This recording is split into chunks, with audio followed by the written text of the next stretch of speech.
Estamos ante unas elecciones legales convocadas con arreglo a las leyes en vigor para elegir diputados al Parlamento de Cataluña. Para esto es para lo que son y, por supuesto, respetaremos los resultados. Hasta ahí podríamos llegar. Muchas gracias. Muchas gracias. Muy buenas noches, bienvenidos al Gatalagua. Lo acaban de escuchar. El Gobierno va a aceptar cualquier resultado que se dé el próximo 21 de diciembre, siempre y cuando, dice el presidente, se respete la ley. Son palabras textuales de Mariano Rajoy, implica respetar también un hipotético gobierno independentista, es decir, de los mismos que han querido romper España y que han llevado a Cataluña a la peor crisis institucional, sin lugar a dudas, y económica también, de toda su historia. La pregunta entonces que cabe hacerse es, ¿van a cumplir y harán cumplir la ley, la Constitución, los independentistas si ganan las elecciones y vuelven a gobernar? ¿O no lo harán? Y en el supuesto de que no lo hagan, ¿qué hará el gobierno de Mariano Rajoy? Bueno, vamos a hablar de todo ello, como también vamos a abordar la inminente asunción por parte del Tribunal Supremo de la causa que investiga todo el proceso separatista. Como saben, la jueza Lamela, de la Audiencia Nacional, ha enviado a este tribunal, al Supremo, un informe sobre lo que está investigando. En él, la magistrada es clarísima.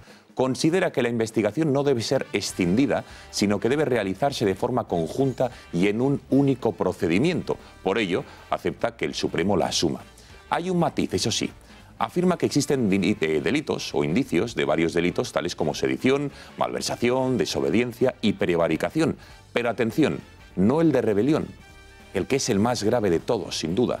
Detalle no menor, ya que implica ir, por ejemplo, contra el criterio de la Fiscalía, que fue quien se querelló contra los miembros del exgobierno, entre otros delitos por el de rebelión. Bueno, en fin, la jueza considera a todos ellos una organización criminal unida para lograr la secesión de Cataluña y su proclamación como república independiente. Nos vamos a preguntar, ¿qué puede implicar esta decisión? ¿Va a instruir la causa el Supremo de forma diferente a la contundencia con lo que lo ha hecho la jueza Lamela?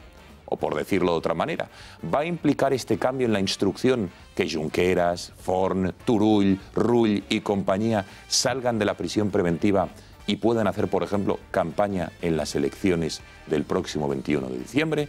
Enseguida lo intentaremos averiguar. Más asuntos, por cierto, mañana es un día importante porque se va a votar en el Congreso de los Diputados de manera exprés, con el pacto, insisto, de PP y de PSOE, el famoso cupo vasco. Como saben, desde el siglo XIX las tres provincias vascas gozan del privilegio que supone el concierto. Este, como saben, también se consolidó en la Constitución de 1978, que es la que está vigente en nuestro país. Lo que mañana se vota, por tanto, es el cupo.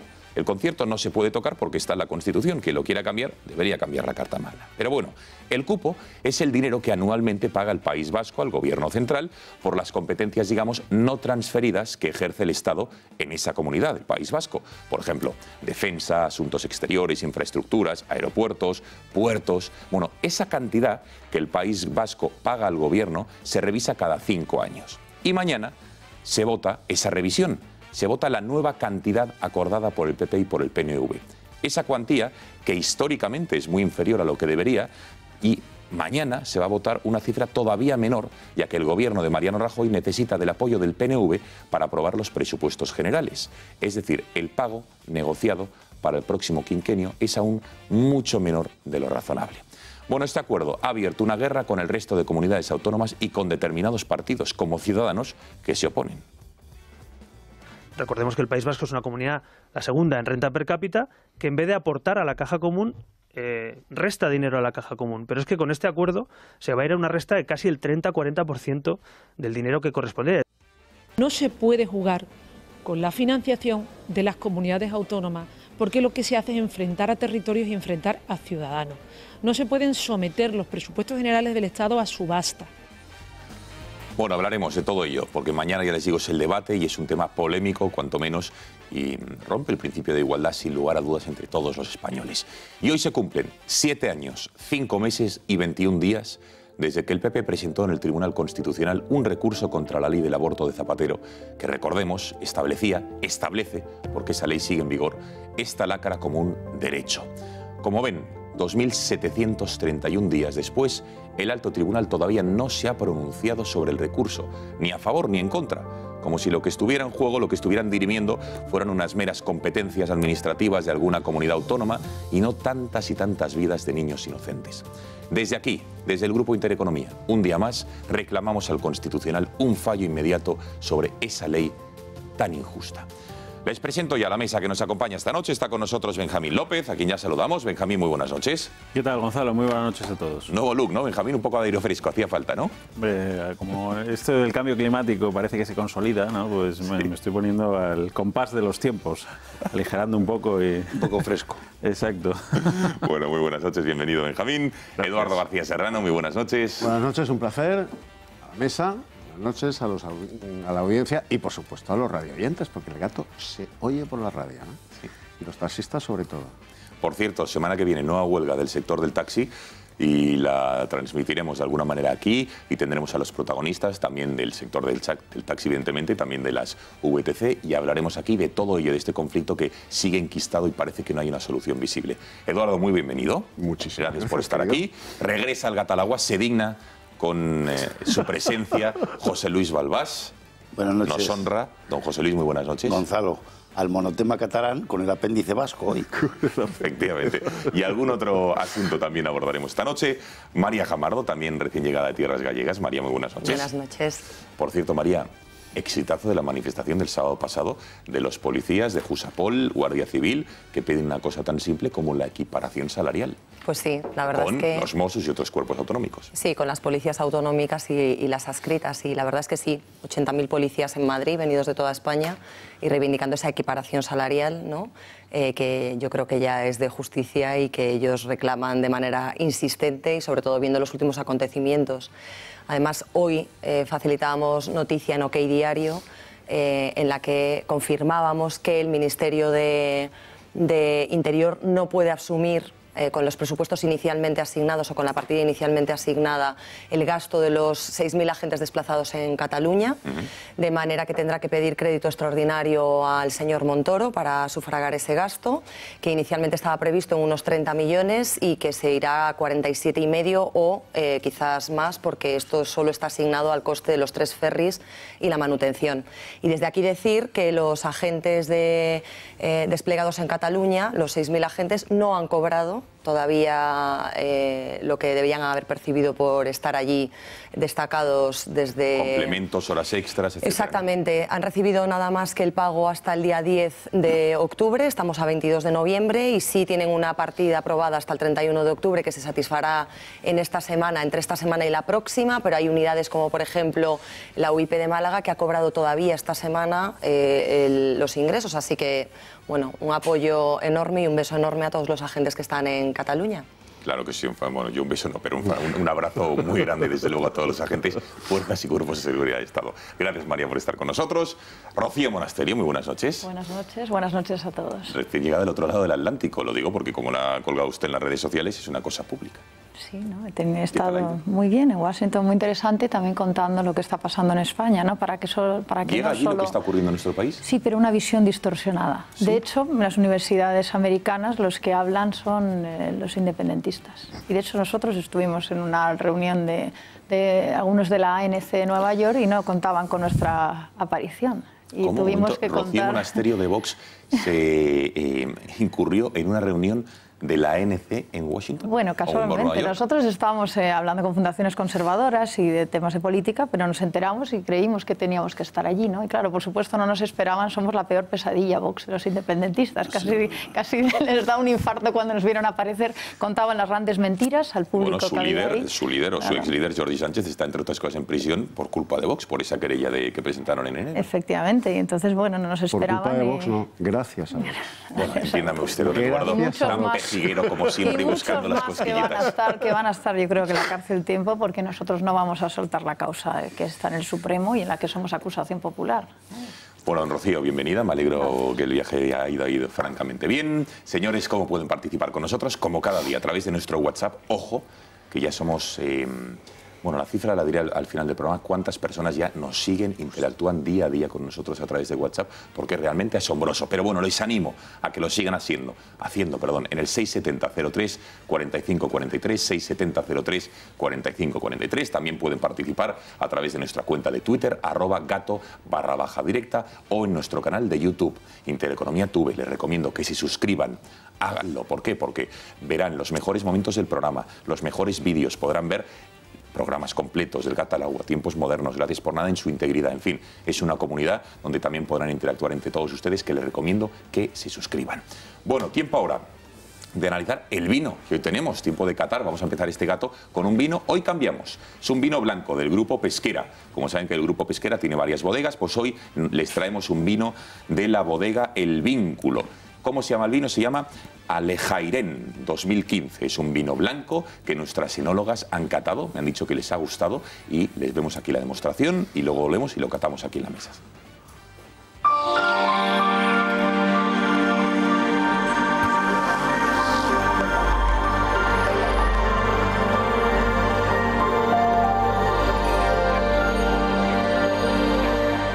Muy buenas noches a todos, somos Andrea Cerezo y Rocío García Francoy y vamos a estar aquí como cada noche presentando la bodega del Gato. Esta noche os traemos un vino muy especial, un vino blanco de la denominación de origen La Mancha. Se llama Alejairén y es de la añada 2015. Se trata del único vino blanco que elaboran en todo el Grupo Pesquera, porque Alejairén nace en la bodega El Vínculo, una de las 4 bodegas que forman parte del Grupo Vinícola Pesquera. La bodega El Vínculo se encuentra situada muy cerquita de los molinos de viento del campo de Criptana, en la provincia de Ciudad Real, y es una zona muy recomendable para hacer una escapada enoturística, aprovechando que está en plena ruta de Don Quijote. Claro que sí, Andrea. Hay que fomentar un poquito más ese estilo de turismo, porque en España tenemos bodegas maravillosas en marcos inigualables.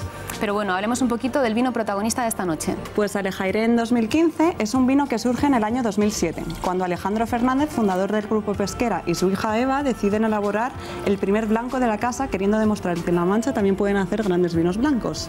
Muy cierto, Andrea. Y para ello escogieron cepas centenarias de la variedad de uva Airén, del viñedo Paraje La Golosa, que tras la fermentación pasará criando 24 meses en barricas de roble americano. Por cierto, Andrea, ¿sabías que esta variedad, la Airén, es la uva más extensa de España? Pues sí, Rocío, la verdad es que sí que lo sabía, y también ocupa un 20% de todo el viñedo de España, así que la verdad es que es una... Madre mía, se dice pronto, ¿eh? Es una barbaridad, sí. Pero bueno, pasemos a la parte divertida, como siempre, que es la cata. Sí, ¿qué tal el color? Porque es precioso. Pues ya solamente por el color ya se nota la crianza que tiene este vino, porque en vez de tener los típicos amarillos limones más pálidos, ya pasa al dorado. Muy limpio, muy brillante. Además, en nariz, bueno, como estamos catando un poquito más alto, a 12-14 grados, se nota mucho la madera. Tiene la madera, las vainillas, amielados, ¿no? Amielados, un poquito de frutos secos, o sea que muy fina, muy bueno. En boca ya cambia también radicalmente. Pasa a ser más cálido, más graso, untuoso, aparecen los tostaditos, persistente, un muy buen vino. Pues nada, ya tenemos que marcharnos, no sin antes recordar el vino que hemos catado esta noche, Alejairén 2015, el único vino blanco de las bodegas El Vínculo, perteneciente a la denominación de origen La Mancha. Y no olvidéis que el vino, con moderación, es salud, placer y cultura.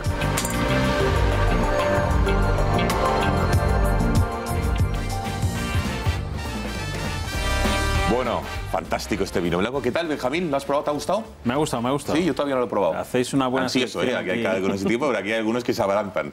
¿Te ha gustado o no? En serio. Bueno, ¿no? Balbás, tú que eres experto en vinos. No soy un gran experto, hombre, de Ribera del Duero bueno. Tiene fuerza, se ve que tiene mucha fuerza. Tiene fuerza, ¿no? Sí, me gusta, sí. Está fresquito. ¿La temperatura bien, Eduardo? Fantástico. ¿Sí? Un vino para brindar por el triunfo de España en Cataluña. Pensaba que iba a decir por el Madrid ayer y digo, entonces yo no brindo. No. Oye, pero María, ¿te ha gustado? Sí, muy bueno. ¿Rico, Rocío? ¿Nos gusta? Sí, nos tratáis muy bien aquí. Bueno, oye, muchísimas gracias al Grupo Pesquera, la bodega El Vínculo y este fantástico vino Alejairén 2015. Bueno, señores, hacemos una brevísima pausa de publicidad. Regresamos aquí al Gato con vino, como no puede ser de otra manera. Y atención, vamos a analizar el cupo vasco, que mañana se aprueba en el Congreso un consejo y estamos de vuelta.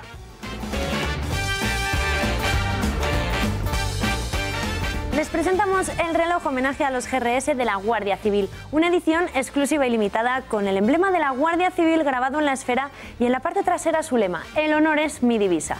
Un impresionante cronógrafo de cuarzo de alta precisión diseñado por los GRS para ser operativo en su día a día. Disfrute de este impresionante y robusto reloj, homenaje a los GRS, duro y resistente como ellos, y sienta en su muñeca toda la admiración del pueblo español a la Guardia Civil.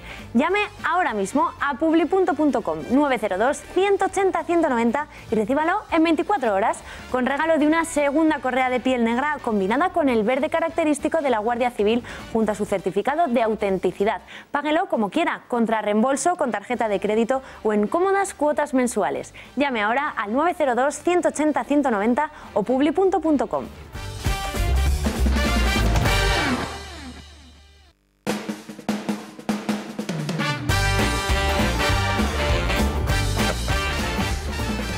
Muchas risitas esta noche en plato con los resultados deportivos, pero bueno, en fin, creo que hay buenas noticias para los equipos españoles, por lo menos para el Atleti, que necesitaba encarecidamente una victoria. Está ganando a la Roma, cosa que nos alegramos, un equipo español. Espero que el resto de la mesa, sobre todo los vikingos, también se alegren de la victoria del Atleti. Bueno, vamos a ver. ¿Sí? ¿Tú te alegras, Benjamín? Sí. Yo de los equipos españoles me alegro de todos. Bien, claro que sí, me alegro. ¿No os lo creéis? Vamos. Sí, sí. Diego Sánchez de la Cruz, muy buenas. Buenas noches. Mañana, día importante, Congreso de los Diputados, se aprueba o se va a votar de una manera expresa, ahora también nos lo explicarás, el cupo vasco. Vamos a explicar qué es el cupo vasco antes de iniciar este análisis de lo que puede suponer, porque como les decía al comienzo, después Eduardo también nos podrá dar algunas pinceladas históricas de dónde viene aquello del concierto de las tres provincias vascas, siglo XIX, unos privilegios que, digamos, se consolidaron finalmente en la Constitución vigente en este momento. El concierto se consolidó en 1978 en la Constitución, con lo cual no se puede cambiar el concierto o eliminar, derogar, si no se cambia la Constitución. Y el cupo es la cantidad de dinero que el País Vasco paga año a año al Estado por los servicios que el Estado, que el Gobierno, presta en esa comunidad. Y mañana se revisa esa cantidad que se paga. Una revisión a la baja. ¿Por qué? Porque el Gobierno ha necesitado del apoyo del PNV para aprobar los presupuestos del próximo año. Vean. Buenas noches, Gonzalo. El cupo es el dinero que el País Vasco paga anualmente al Gobierno central por las competencias no transferidas que ejerce el Estado en dicha región. ¿Y cuáles son esas competencias? Pues defensa, asuntos exteriores e infraestructuras como puertos y aeropuertos. En otras palabras, el Estado permite al País Vasco el beneficio de estos servicios a cambio de una contribución que no se corresponde con su valor real.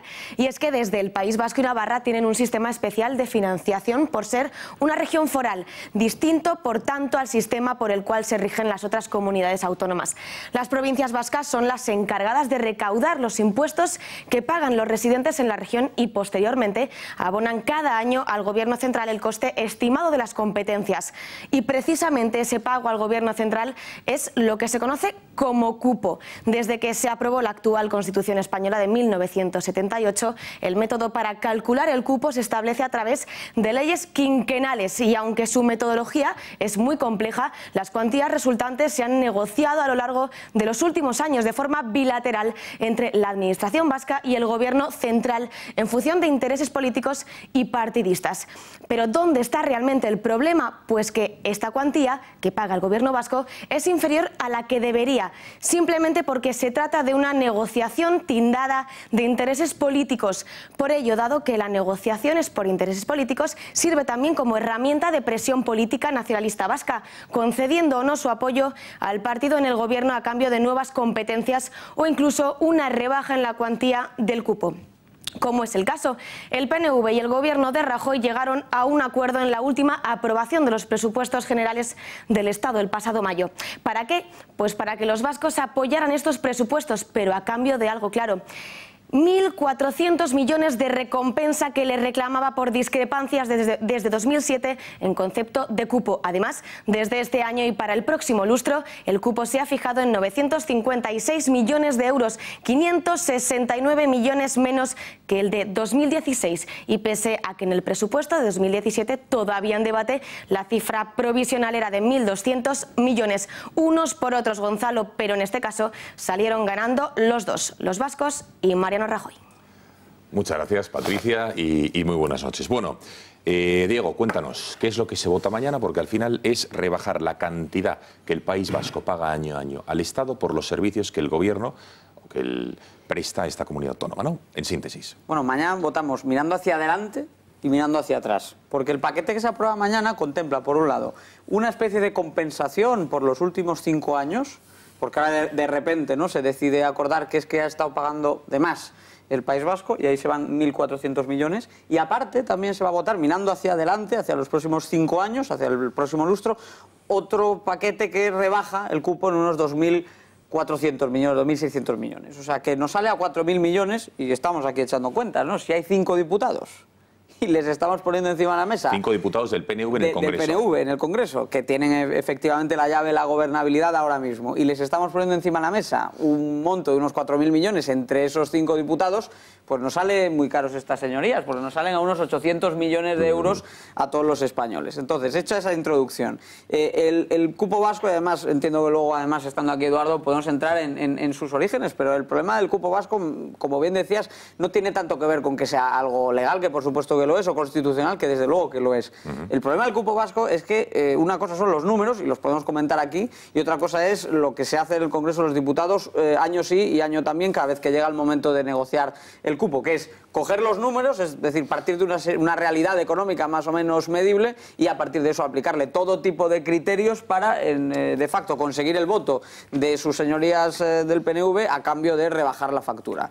¿Cuánto es el sobrecoste? ¿Cuánto es el desfase? No es fácil de calcular, y además podemos perdernos hablando del PIB, podemos perdernos hablando del peso de la economía vasca en España. Yo prefiero hablar en cristiano y que nos entienda cualquier persona que nos está escuchando. Básicamente, un madrileño y un vasco tienen un nivel de renta parecido. No es el mismo, pero es muy parecido.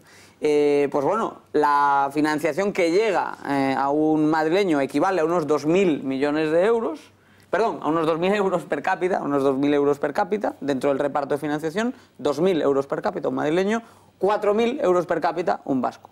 ¿Qué pasa? Que son mucho más ricos los vascos, los madrileños que los vascos, son el doble ricos los madrileños que los vascos, al revés, son un poquito más prósperos los vascos que los madrileños, y a pesar de eso, por cada 2.000 euros que llegan de financiación a un madrileño, hay 4.000 que llegan de financiación a un vasco. Resumiendo, el problema no es tanto el cupo, sino cómo se calcula. ¿Y cómo se calcula? Pues cada vez que hace falta el apoyo del PNV, cada 5 años, se calcula con el retrovisor, mirando para atrás, pidiendo descuentos de lo que ya se ha pagado, y con la mirada echando adelante, porque para los próximos 5 años se vuelve a aplicar una rebaja del cupo.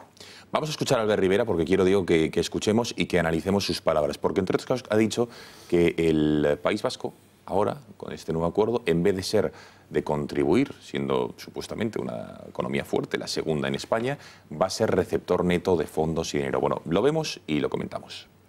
A mí no me parece lógico que en un sistema democrático, de corte federal prácticamente, como es el sistema autonómico, tengamos 3 mini haciendas con un sistema distinto. Eso no existe en ningún país federal del mundo. Recordemos que el País Vasco es una comunidad, la segunda en renta per cápita, que en vez de aportar a la caja común, resta dinero a la caja común. Pero es que con este acuerdo se va a ir a una resta de casi el 30-40% del dinero que corresponde. ¿Qué te ha parecido? Bueno, que efectivamente pone encima de la mesa Rivera la cuestión federal, ¿no? Se está hablando mucho del federalismo. A mí me llama mucho la atención que quien más habla del federalismo es el PSOE. Si vamos a un federalismo, las autonomías que más tienen que perder en ámbito de la financiación son Andalucía y Extremadura, que creo que al PSOE le interesa tener ahí la financiación actual, ¿no? Son 2 feudos electorales. Pero bueno, ya al margen de esto, lo que dice Rivera es así, y es lo que estábamos comentando antes. Son territorios que son más ricos que la media, y además, en el caso del cupo, se trata de que cada uno de ellos, porque esto al final se negocia, es un cupo vasco, pero tiene 3 provincias, ¿no? Entonces, que cada provincia esté financiándose a sí mismo, cobra sus impuestos, gasta lo que recauda sus impuestos y luego compensa los servicios que les da el Estado. Y además yo creo que es importante decir una cosa, es decir, no es malo que las provincias, en este caso, y en general las comunidades autónomas, recauden lo que gastan, porque luego entramos muchas veces en el problema de que se gasta lo que no se tiene, se gasta lo que llega de la riqueza generada en otras partes de España, aunque sí que es cierto que la riqueza no viene de los territorios, sino de las personas. Pero, claro, una cosa es que el sistema en sí tenga cierto sentido, y otra cosa es que, uno, solo esté aplicado a 2 regiones, lo cual genera una desigualdad por definición, y sobre todo, que se calcule cómo se calcula, porque bueno, aquí hay de todo menos números, aquí hay de todo menos economía. economía. Esto es política pura y dura y, como digo, comprar el voto de estos 5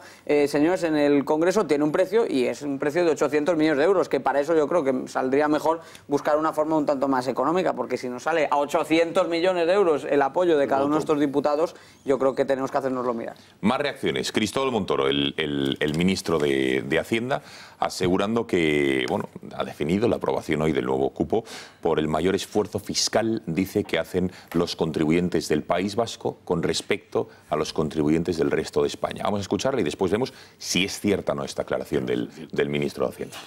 El cupo no financia la solidaridad del País Vasco con el resto de España. ¿Esto dónde lo ha leído?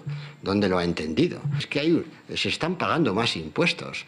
Y por tanto, es que esto de pagar impuestos y decir que después de pagar impuestos ser solidario, también ya saben que esto es... yo no acepto este criterio. La solidaridad no es eso. Bueno, digo, vamos a ver, es cierto que como en el País Vasco se pagan más impuestos que en el resto de comunidades de España, por ello tienen este cupo. Al revés. Yo no sé si... Bueno, me duele la verdad ver a alguien que sabe las cifras, porque además Cristóbal Montoro se sabe esas cifras, porque él es así, él se conoce la contabilidad y en concreto todo lo que sean asuntos fiscales se lo conoce de pe a pa. Y esto no es cierto, y él lo sabe perfectamente. La comunidad con menor índice fiscal, de esfuerzo fiscal en España, es decir, donde menos impuestos se pagan, son Madrid y Canarias. Canarias en parte por su insularidad, que tiene una serie de leyes propias. También Canarias, Canarias ya lo he mencionado, Baleares también está en ese grupo. Justo a continuación aparece en el País Vasco y aparecía Navarra, hasta la entrada del nuevo gobierno, Navarra también estaba ahí.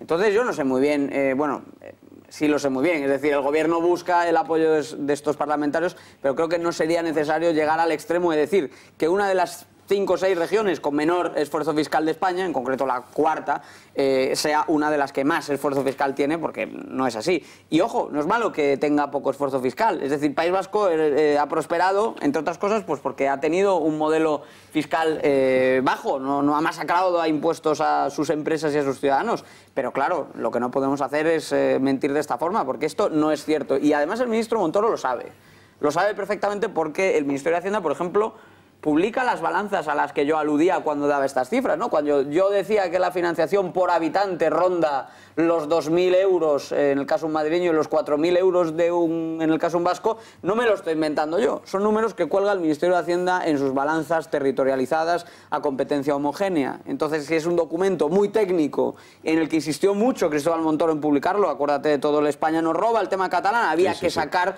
las cuentas de la financiación autonómica. Pues que el mismo ministro que ha sacado ese informe ahora nos intenta convencer de esto, pues yo creo que es una broma de mal gusto, insisto, y nos están saliendo muy caros estos 5 diputados del PNV. Ahora, desde el punto de vista del votante vasco, son muy rentables. Bueno, enseguida un poco de historia, enseguida ojo al incendio que hay en el Partido Socialista. Susana Díaz, Chimo Puig, es de Andalucía y Valencia, en contra de Pedro Sánchez. Balbás nos explicará por qué ahora el PSOE apoya, digamos, este cupo que mañana se va a votar. Antes, una breve pausa de publicidad, menos de 2 minutos, y estamos de vuelta aquí en El Gato.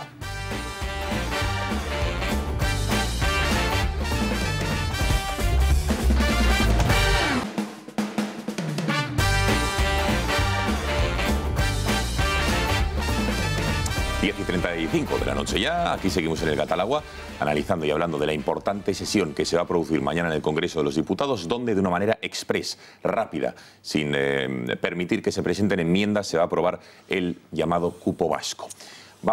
Hemos explicado en qué consiste exactamente y cómo es esa distribución, ¿no?, de la carga, en muchos casos impositiva, y sobre todo lo que es el cupo con Diego Sánchez de la Cruz. Pero vamos a ver las reacciones. Albert Rivera está en contra. La están acusando algunos de populista, es lo más bonito que le han llegado a decir. Por cierto, luego Rocío nos dirá qué opina Vox al respecto del concierto y del cupo. Pero vamos a escuchar, porque en el Partido Socialista saben ustedes que Pedro Sánchez va a aprobar el cupo, esa revisión que ha pactado Rajoy con el PNV. Pero Susana Díaz y Chimo Puig no están para nada de acuerdo. Vean. No se puede jugar con la financiación de las comunidades autónomas, porque lo que se hace es enfrentar a territorios y enfrentar a ciudadanos. No se pueden someter los presupuestos generales del Estado a subasta. Yo estoy de acuerdo con que haya comunidades autónomas que necesitan una mejor financiación y mejores servicios públicos y mejores inversiones, como le pasa a Andalucía. Va en contra de los intereses de la Comunidad Valenciana. Los intereses de la Comunidad Valenciana los tenemos que defender con uñas y dientes, consiguiendo que haya un nuevo modelo de financiación antes de final de año, que es el compromiso del presidente del Gobierno. Bueno, Balbás, ¿qué pasa en tu, no sé si tu partido, tu expartido, sí. ¿Por qué no lo ven claro? Bueno, yo creo que es que la reforma de la financiación autonómica es una tarea pendiente de al menos 8 o 9 años, que esto está ahí, eran unas cifras antiguas que no se corresponden. El que más paga con muchísimo es Madrid, que es 18.000, ahora ya va a ser más, por los datos económicos de Madrid son muy al alza y somos los que más pagamos. Antes nos ayudaba un poquito Cataluña, que era entre 5, aunque ellos decían 8.000, pero vamos, entre 4 y 5.000 era para este año, el 16, según mis cálculos. Hay otros conocidos, los de Oriol Junqueras, que nunca, como dice nada, le echaron de segundo de económica, pues fíjate qué datos tenía Junqueras, ¿no? Que era el de economía que tenían, que ya no es, ¿no? Entonces yo creo que la financiación autonómica sí que está muy infravalorada, la financiación de Andalucía, que además se está recuperando económicamente y tiene que gestionar mejor. También es verdad que la Junta tiene que gestionar bastante mejor que lo que ha gestionado en los últimos 20 o 30 años aproximadamente, ¿no? Pero se está recuperando mucho y es una esperanza para España, Andalucía, porque el sur de España es la tarea pendiente, porque es donde más pasta hay que poner, es en Andalucía y bueno, y La Mancha y Extremadura, que son muy pequeñitas. Eso cuantitativamente es menos que Navarra, ¿sabes? Cada una de ellas, ¿verdad? Que es una cosa pues del 2%, o sea, en términos de PIB son cosas muy pequeñitas. Pero Andalucía sí es muy importante, tanto en población como en PIB. Y yo creo que está muy infravalorada. Y ya no te digo Valencia. Valencia la han machacado. ¿Por qué? Porque en el pacto, cuando se hace esta distribución, el presidente del gobierno era un Zapatero, si os acordáis del inmenso gestor de ni idea de nada. Pues este fue el que hizo esa reforma y machacó a los que entonces estaban en el PP, pero ahora está el PSOE. Es que no... Y Andalucía sí estaba el PSOE, pero le dejó de aquella manera porque las cifras no le daban como está ahora, ¿no? Cataluña como ha ido... se ha recuperado esa financiación vía FLA, pero claro, los 64.000 millones, ¿dónde está el aval de eso? ¿Sabes? Entonces, si aportaba 5.000 al año, exagerando, ellos decían 8, pero que 8 no se cuadra nunca, 8.000. Pero claro, el tema es que en 6 años o en 5 años y medio le hemos dado 64.000, 10.000 al año. Si doy 8... que era el máximo, y ahora estoy en 5, le hemos estado dando 3 o 4.000 de más al año a Cataluña. Es la auténtica verdad. Pero un momento, vamos a ver, perdón, Balbás, ¿por qué nos hemos ido a Cataluña si estamos hablando del cupo? Porque, no, vamos a ver, digo, no, pues, yo te he dicho la financiación autonómica. Pero el cupo es una parte que a ver, Eduardo, el País Vasco, te termino, el País Vasco es el 6% de la financiación autonómica, es el 6, y el 1,8, que en Navarra estás hablando del 7,8. El oro, ¿me entiendes? Es verdad que el cupo está en la Constitución y hay que cumplirlo. Cuando dices el oro, el chocolate del oro. El chocolate del oro, sí, es el 7%, el chocolate del oro. Las cifras gordas son la financiación autonómica global y hay que meterlo en la ley de presupuestos del 18 porque ya está bien. No se puede mantener ese desequilibrio. Bueno, el compromiso del gobierno es un nuevo sistema de financiación. Gonzalo, en este año, en el 17. Sí, el cupo está en la Constitución, pero en la Constitución está que la igualdad de todos los ciudadanos frente a los tributos también. Entonces, la financiación es igualitaria. Eduardo. Eso está en la ley, amigo. Luego y ya llevamos, claro, un poco de... llevamos 7 años. Dos conceptos en un mismo texto que son incasables. Un poco de historia. Esto viene de lo que se llama el antiguo régimen. Ya sabes tú que esto viene del siglo XIX. Antiguo régimen se llama. A ver, venga, Eduardo, un poco de historia, venga. Bueno, el cupo no viene de los fueros, efectivamente. Los fueros son un anacronismo medieval que cuando las provincias vascas, huyendo del poderío militar y económico de Navarra, del Reino de Navarra, solicitan su incorporación voluntariamente, su incorporación al Reino de Castilla. Los reyes de Castilla juran los fueros, incorporan a Álava, Guipúzcoa y Vizcaya al Reino de Castilla, por eso el País Vasco ha sido Castilla, pero juran los fueros, juran mantener los fueros, que es la legislación, para que todos nos entendamos, local de las 3 provincias vascas. Efectivamente, el cupo es del siglo XIX, pero hay que tener muy en cuenta que sin fueros medievales no habría habido cupo decimonónico. El cupo se alcanza en el siglo XIX, en una de las reformas del siglo XIX español, que es un siglo que empieza fantásticamente bien y acaba terriblemente mal.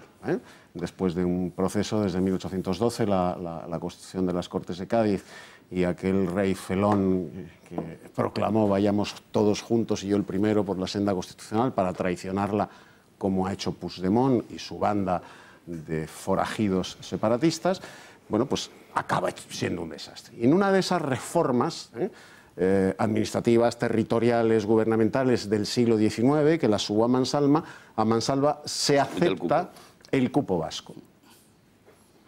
Y a partir del siglo XIX el cupo ha sido irrenunciable, al igual que los fueros, para la comunidad vasca, las provincias vascas antes, que pertenecieron al Reino de Castilla voluntariamente. Huyendo de lo que has explicado. Huyendo del poder. Y en el 78, digamos, que es nuestra Constitución vigente, se acaban de consolidar. Se acaban de consolidar, por supuesto se recuperan los fueros. Álava, después de la Guerra Civil, Álava y Navarra conservan los fueros. El régimen de Franco le arrebata los fueros a las provincias de Guipúzcoa y Vizcaya. Y en el régimen del 78 se le devuelven los fueros, Álava y Navarra los tenían. Durante el régimen de Franco, Álava y Navarra conservaron sus fueros. El régimen del 78 le devuelve los fueros a las provincias de Guipúzcoa y Vizcaya, a los que el régimen del general Franco se los había arrebatado después de la Guerra Civil. Esto es así. A partir del 78, de la Constitución del 78, se incluye en la Constitución el decimonónico cupo vasco.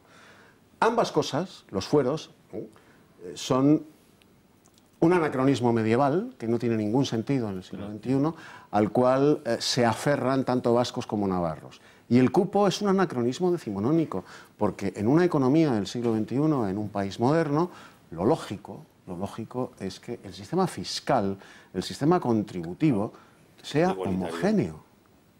Sea homogéneo. Lo apuntaba muy bien Balbás. O sea, tú no puedes decir en la Constitución que los españoles somos iguales a la hora de cualquier cosa, en derechos civiles, etcétera, y también en nuestras obligaciones fiscales, y a renglón seguido tener esos agravios que son los fueros y el cupo vasco. Yo creo que vamos a ver, Benjamín y María, por que una cosa es el concierto vasco y otra es el cupo. No es lo mismo. No es lo mismo, no es lo mismo. Y el problema está en el cupo, no tanto en el concierto. El concierto es el reconocimiento de unos derechos forales históricos del País Vasco. Lo dice la Constitución, es perfectamente legal, por lo tanto, y el que quiera cambiarlo, ya que hablamos de Cataluña, pues el que quiera cambiarlo tiene que hacerlo a través del procedimiento que existe para ello, ¿no? Bien. Que es cambiar la Constitución, que es cambiar la Constitución. Bien. Hablas del concierto. Del concierto, claro. Vale. La cifra es otra cosa. El cupo, que es la cifra que tiene que pagar el País Vasco por los servicios que le presta el Estado, eso ya es absolutamente discutible. Quiero decir, porque eso depende de una negociación, depende supuestamente de un cálculo económico objetivo, pero la realidad es que es un cálculo político en todo caso, claro. Y ahí es donde se produce el agravio y la injusticia. En la cifra del cupo, no en el concierto económico, que el concierto es un derecho foral decimonónico, efectivamente, del País Vasco, pero que está ahí, está amparado por la Constitución y creo que es difícilmente discutible. Hoy día todo se puede cambiar, pero hoy día es legal y perfectamente. Lo que produce el agravio para mí es el cupo. ¿Qué ocurre? Que bueno, siempre se ha utilizado como moneda de cambio, ¿no? Los votos de los nacionalistas, no solamente los del PNV, también en su día los de Convergencia y Unión. Y claro, aquí volvemos al mismo origen que Cataluña, si es que en el fondo hablamos del mismo origen, ¿no? Que es la falta de altura de miras y de sentido del Estado de los dos grandes partidos que han gobernado España, ¿no? Que han decidido pues venderse a los nacionalistas en vez de apoyarse mutuamente en cuestiones importantísimas para España, como la financiación, sin ir más lejos, de las comunidades autónomas, cuando han gobernado unos y otros, ¿no? Ahora le toca el turno al PP. Desde luego, cuando quiso aprobar unos presupuestos para el 2017, se encontró un portazo por parte del Partido Socialista, imposible negociarlos, no es no, etcétera, etcétera. Y claro, si España quería presupuestos, eso pasaba desde luego por el PNV y por comprarlos carísimos. Claro. Es una tristeza, es así, y no queda más remedio de momento que aceptarlo. El día que estos dos partidos, ahora le toca a Balbás, al PSOE, porque está en la oposición, tener un poquito más de altura de miras, negociarlos del 18, ¿o qué vamos a esperar? ¿De nuevo a que tener que pagárselos a precio de oro a los vascos? Pues bueno, eso también lo tiene que pensar Pedro Sánchez, que es lo que interesa, a lo mejor. Y el Partido Popular y el resto de españoles tenemos que ver qué le interesa más a España, tener presupuestos generales del Estado en 2018 como los ha tenido en 2017 a precio de oro, comprados al nacionalismo vasco, o no tenerlos, o prorrogarlos de este año. Esa es la cuestión política, yo creo que está en el fondo. El resto son invenciones, ¿eh? No hay más tutía. Porque o el Partido Socialista entra a negociar con el Partido Popular unos presupuestos, o aquí las operaciones aritméticas no salen por ninguna parte. Es decir, Benjamín, aunque creas que es un precio alto, que lo has dejado claro, que es crees que es un precio que había que pagar, habida cuenta de que el PSOE no quería pactar los presupuestos con el PP. Hombre, buen resumen, bueno, clarísimo. es que eso es así. ¿Y merece la pena eso? Hombre, no lo sé. Si, por ejemplo, el año que viene queremos, pues, ¿qué te voy a decir yo? Que se pongan en marcha las medidas del Pacto contra la Violencia de Género, que llevan un presupuesto... asignado, efectivamente, gracias, o si queremos que se equiparen los sueldos de los policías y los guardias civiles, etcétera, eso necesita unos presupuestos y unas partidas presupuestarias que lo contemplen. Venga, María. ¿Queremos presupuestos o no queremos presupuestos? Si queremos presupuestos, hay dos caminos, repito. Es que no es un chantaje. Es un chantaje. Bueno, ahora abrimos el debate. Venga, María y Rocío, que todavía no han opinado al respecto. Venga. Bueno, yo creo que al final lo que pone sobre la mesa todo esto del cupo, la forma de calcular indebidamente a posteriori las cantidades que tiene que pagar, ¿no?, el País Vasco al resto del conjunto de los españoles, y esas cantidades, ¿no?, digamos, que se le están beneficiando o que se le están, digamos, reconociendo retroactivamente, no ponen más que sobre la mesa algo que es tradicional en España, que es un pacto de no agresión PP-PSOE-PNV. Es algo que se repite sistemáticamente para conformar gobiernos centrales, y es algo que se repite de manera sistémica en los últimos años y durante la democracia más reciente. Es curioso ahora que salga el PSOE a defender, a través de su portavoz, de la señora Robles, a defender ese hecho diferencial, cuando ellos son precisamente los que han utilizado en territorios como Andalucía continuamente apelar a esa solidaridad, ¿no?, interterritorial como argumento para reclamar aquello que necesitaba Andalucía, y que creo beneficia bastante a la señora Susana Díaz, porque en el momento en que Susana Díaz tuviera que utilizar algo similar a lo que es el concierto económico y el cupo vasco, creo que tendrían bastantes problemas, teniendo en cuenta que es una comunidad que, desde que gobierna, que es desde el principio de la democracia hasta ahora, tiene unas cantidades de gasto público desorbitadas con respecto a lo que ingresa. Es una barbaridad. En cantidad de subvenciones, en cantidad de despilfarro público, en cantidad de políticas sociales que al final no se ve cuál es el recorrido, y esa es la verdadera realidad. Lo que no se puede mantener, lo que no se puede defender hoy en día... Perdón, hay una diferencia, porque si el PNV tiene 5 diputados, los diputados socialistas en el Congreso, Balbás, corrígeme si me equivoco, están en torno a 20. Sí. Es decir, son 3 veces más. Lo digo porque, claro, si... a lo mejor negociando un cupo, Andalucía podría paliar, digamos, todo lo que estás hablando. Lo digo por seguir el argumento que estabas diciendo. En el global, sí. Pero yo lo que hablo es de que precisamente hoy la señora Margarita Robles ha tenido que negar la evidencia de que hay ciertas inquietudes y ciertas varones socialistas muy disconformes con este mensaje que ha lanzado el PSOE central. Y que es así. Y que al final está reconociendo privilegios de unos territorios, que no debería ser así, con respecto de a otros. Y yo lo que creo es que hay que poner sobre la mesa ya un modelo de financiación que permita la competencia fiscal libre entre comunidades. Competencia entre comunidades. Yo creo que sería lo ideal. Rocío, venga. Bueno, yo creo que lo que nos han demostrado PP y PSOE es que nunca han tenido ninguna intención de acabar con la desigualdad entre los españoles, y por supuesto han tenido mucha intención política de premiar el nacionalismo con privilegios, que eso es lo que han estado haciendo durante toda la historia política de esos dos partidos, ¿no? Una vez más vemos que se va a repetir, porque además lo del pufo vasco, que es la gran mentira, no solo es el tema de los 2.000 millones o 3.000, no, es que no aporta nada al Fondo de Solidaridad Territorial. Es que además, si tenemos en cuenta las empresas que son vascas y que tienen su actividad en el 80% de su actividad en el resto de España, esas lo que hacen es aportar a la hacienda foral. Entonces, si tuviéramos en cuenta todo eso, nos vamos a los 10.000 millones. Y es que lo que está pasando es que están pagando 7,5 veces menos de lo que deberían pagar. Y por no hablar ya del tema de la sanidad, donde por cierto tiene un gasto 50% superior. Entonces, es una gran mentira, es unos grandes privilegios que nos hacen a los demás españoles desiguales. Y una vez más, pues ya lo hizo el PP en el 2002, por cierto, donde cambió de 1.035 a 2.000 millones, lo que les dio a los vascos, van a repetir la misma jugada, que es traicionarnos a todos los españoles, como por cierto creo que lo van a hacer con el tema de Cataluña, porque no descarten ustedes que luego tengamos el cupo catalán, que se lo hacemos proporcional a la población. Sí, porque son perfectamente capaces, y entonces nos estaríamos hablando de 62.000 millones para dar a Cataluña. Claro, esto al final sale de nuestros bolsillos, y en esa línea yo iría a que yo prefiero que se prorroguen los presupuestos, porque el año que mejor hemos estado y el año en que menos aumento de gasto público hemos tenido ha sido el año en que se han prorrogado los presupuestos, y en cuanto se aprueban presupuestos nuevos empezamos a regalar partidas que por otra parte lo que hacen es engrosar un Estado gigantesco, que es como un gran elefante que no deja de comer y que no se está dedicando a lo que de verdad necesitamos. Perdona, entonces Vox, entiendo, Rocío, que el partido se opone, digamos, a lo que es el concierto, claro que se el cupo opone, y determinados porque nosotros privilegios. lo que queremos es que todos los españoles seamos iguales. Pero para eso Vox es consciente de que hay que reformar la Constitución, ¿no? Claro que sí, y habría que reformarla para eso, y además habría que reformarla para otras cosas, como por ejemplo la transitoria cuarta de Navarro y otras muchas cosas más, pero en el sentido contrario a lo que lo quieren reformar el PP y el PSOE. ¿Qué opina de la equiparación de policías y guardias civiles? Me parece que es de justicia. Sí, porque yo lo que dejaría... Claro, pero es que yo sé lo que pasa. Nosotros hablamos que las autonomías nos están costando el gasto ineficaz de las autonomías. Nos cuestan aproximadamente 84.000 millones. Si dejamos de gastar en lo que no necesitamos, tendremos más dinero para pensiones, para sanidad, para educación y, por supuesto, para reivindicaciones de Jusapol. Los 1.500. Pero para eso hace falta unos presupuestos, ¿eh?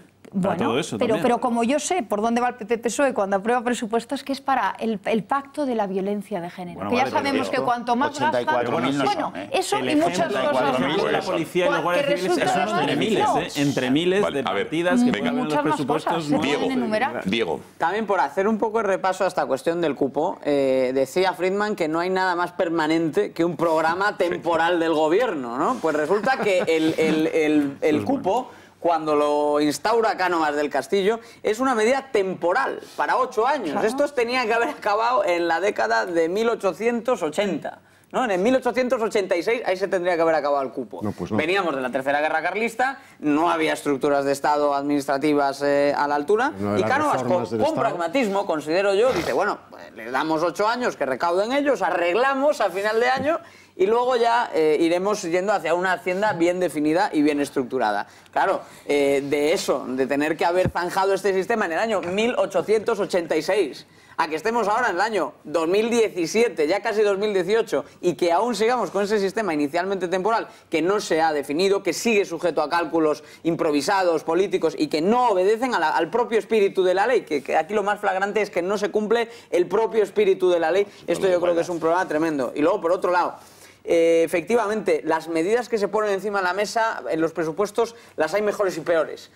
Hay dotaciones presupuestarias que son, yo creo, de justicia, como la equiparación salarial de policías con el resto de cuerpos de seguridad, por ejemplo. Luego hay otras que creo que son interesantes, aunque desde luego son muy tímidas, como es la rebaja de 2.000 millones que se va a aplicar a rentas bajas.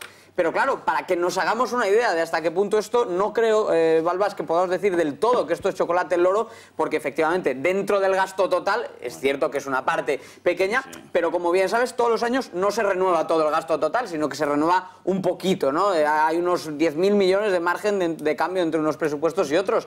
Y tenemos 2.000 millones para bajar impuestos, 2.000 millones para equiparar sueldos de policías y 4.000 millones de capricho para renegociar el cupo, perjudicando a los diputados vascos. Bueno, Diego, hombre, entre una cosa y la otra... No quiero que te vayas, quiero que escuches lo que acaba de decir el presidente del gobierno. Son declaraciones muy frescas de hace escasos minutos. Está reunido en Barcelona en una cena con empresarios catalanes, donde ha pedido a los empresarios que contribuyan de alguna manera a recuperar la normalidad constitucional y les ha dicho, atención, igual que con el 155 les pidió que confiasen, hoy les pido lo mismo, ha dicho Mariano Rajoy, no saquen más empresas de Cataluña.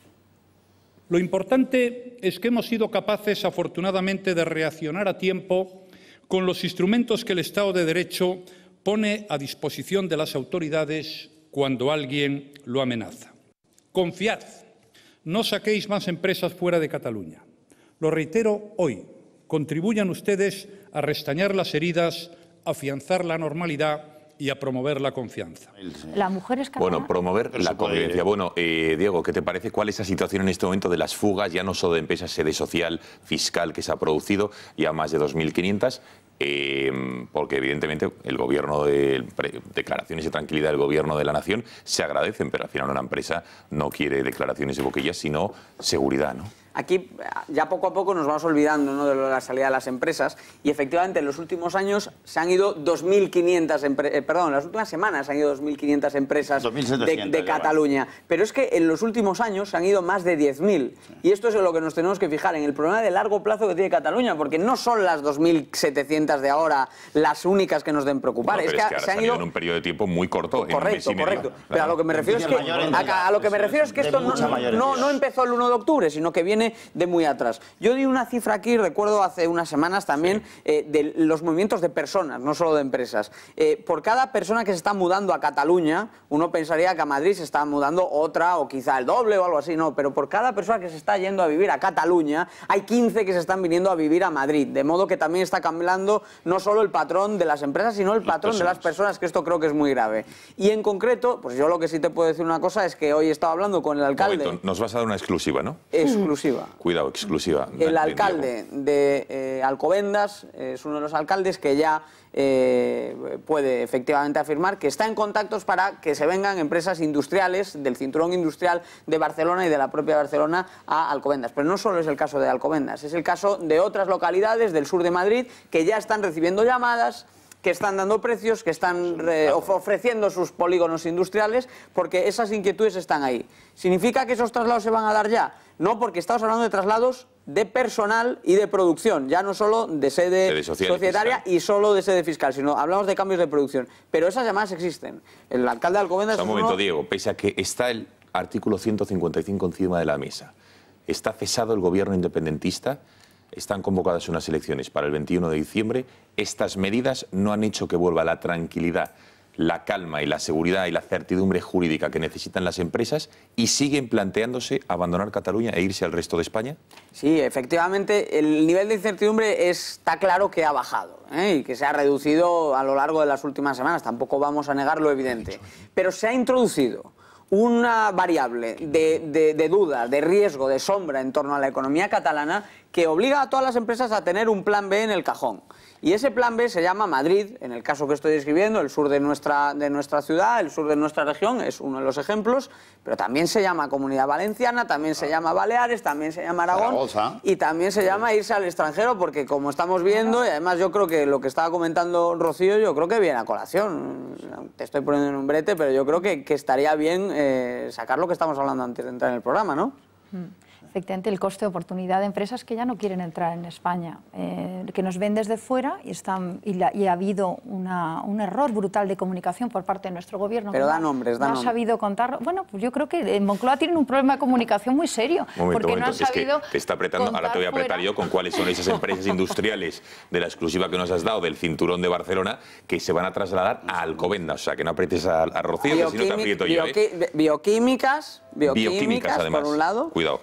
Y por otro lado, sectores auxiliares y de maquinaria. Y de tecnología, que están viendo que España ahora mismo pues no hay seguridad. Yo vengo de Estados Unidos y entonces ahí no entienden cuál es la comunicación que estamos haciendo. Lo que han visto es unas imágenes que les hace pensar que en España tenemos un problema muy serio de orden público y no hay por parte del gobierno una campaña de comunicación, porque es importantísimo que los inversores vean que España es un lugar seguro, con seguridad jurídica, con posibilidades de inversión, que realmente lo es. Lo que pasa es que la imagen que estamos dando no es esa, no es esa. Uno habla con los grandes fondos americanos y lo que están percibiendo es que tenemos un serio problema en España. No están pensando Cataluña y Madrid, Barcelona no, España. Y Madrid sí. Están pensando España.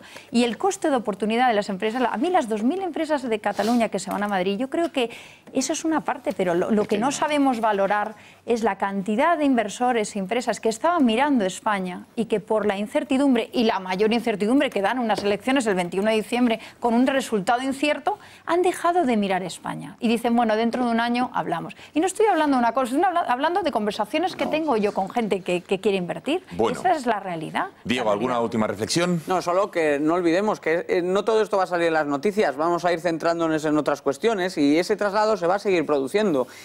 Las empresas, las 8.000 que se habían ido antes del 1 de octubre, tenían una cifra media de negocios de 4 millones de euros.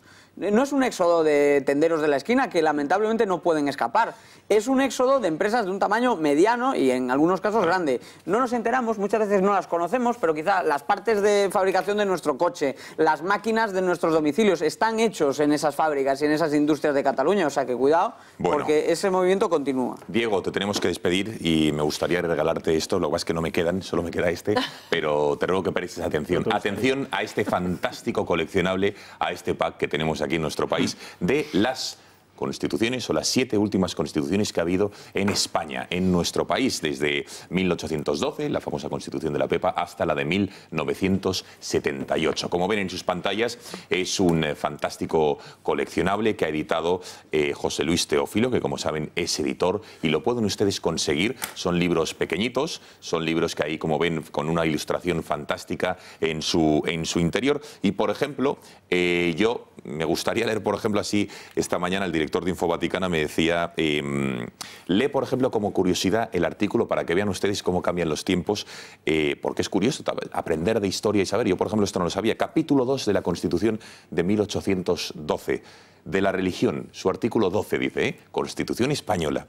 La religión de la nación española es y será perpetuamente la católica, apostólica, romana, única y verdadera.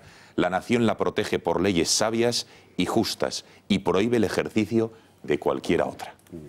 Constitución española de 1812, Eduardo. Sí, una constitución eminentemente liberal. La primera liberal de Cortes. Si mantienes, es muy liberal. Sí, de Europa. Si mantienes Hombre, hay que ponerla en contexto también. Vea, vamos aquí justo a este grabado, justo la parte de arriba. Vamos a verlo bien, qué es lo que pone. Ese es el momento en el que se aprueba la Constitución en las Cortes de Cádiz.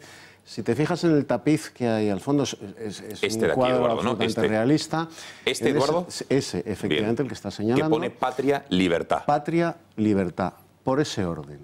El constitucionalista, los constitucionalistas de Cádiz, en cortes en las que había diputados de el otro lado del mar, de la España de Allende el mar, había diputados ecuatorianos, había diputados hispanoamericanos.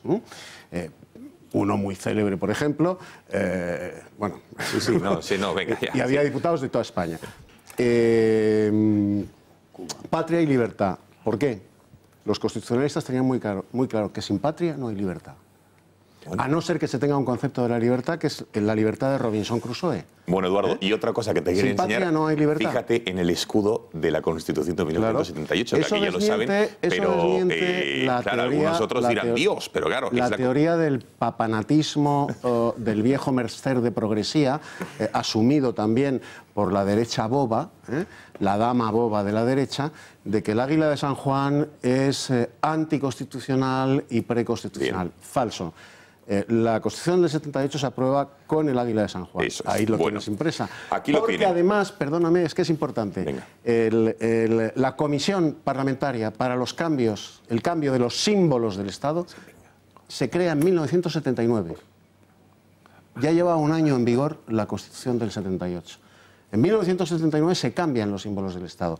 Luego, el águila de San Juan no es preconstitucional, ni inconstitucional, ni anticonstitucional, como dice todo tonto adormecido por la televisión habitual pues aquí lo en España. Tienen, con esta es perfectamente constitucional. Aquí lo tienen, este fantástico pack. Estamos en vísperas del Día de la Constitución, también estamos en vísperas de las fiestas navideñas y lo pueden conseguir a través del Club de Amigos, llamando al 91 616 24 64 o escribiendo a club@intereconomia.eu. Por menos de 100 euros. Esto, fantástico precio de oro, por 99 euros lo tienen. Magnífico regalo. Diego, ya te digo que me encantaría dártelo, pero no puedo. Bueno, si tienes los 100 euros, quizá te la llevas. Señores, que gracias, Diego. Breve pausa de publicidad y estamos aquí de vuelta. Hasta ahora.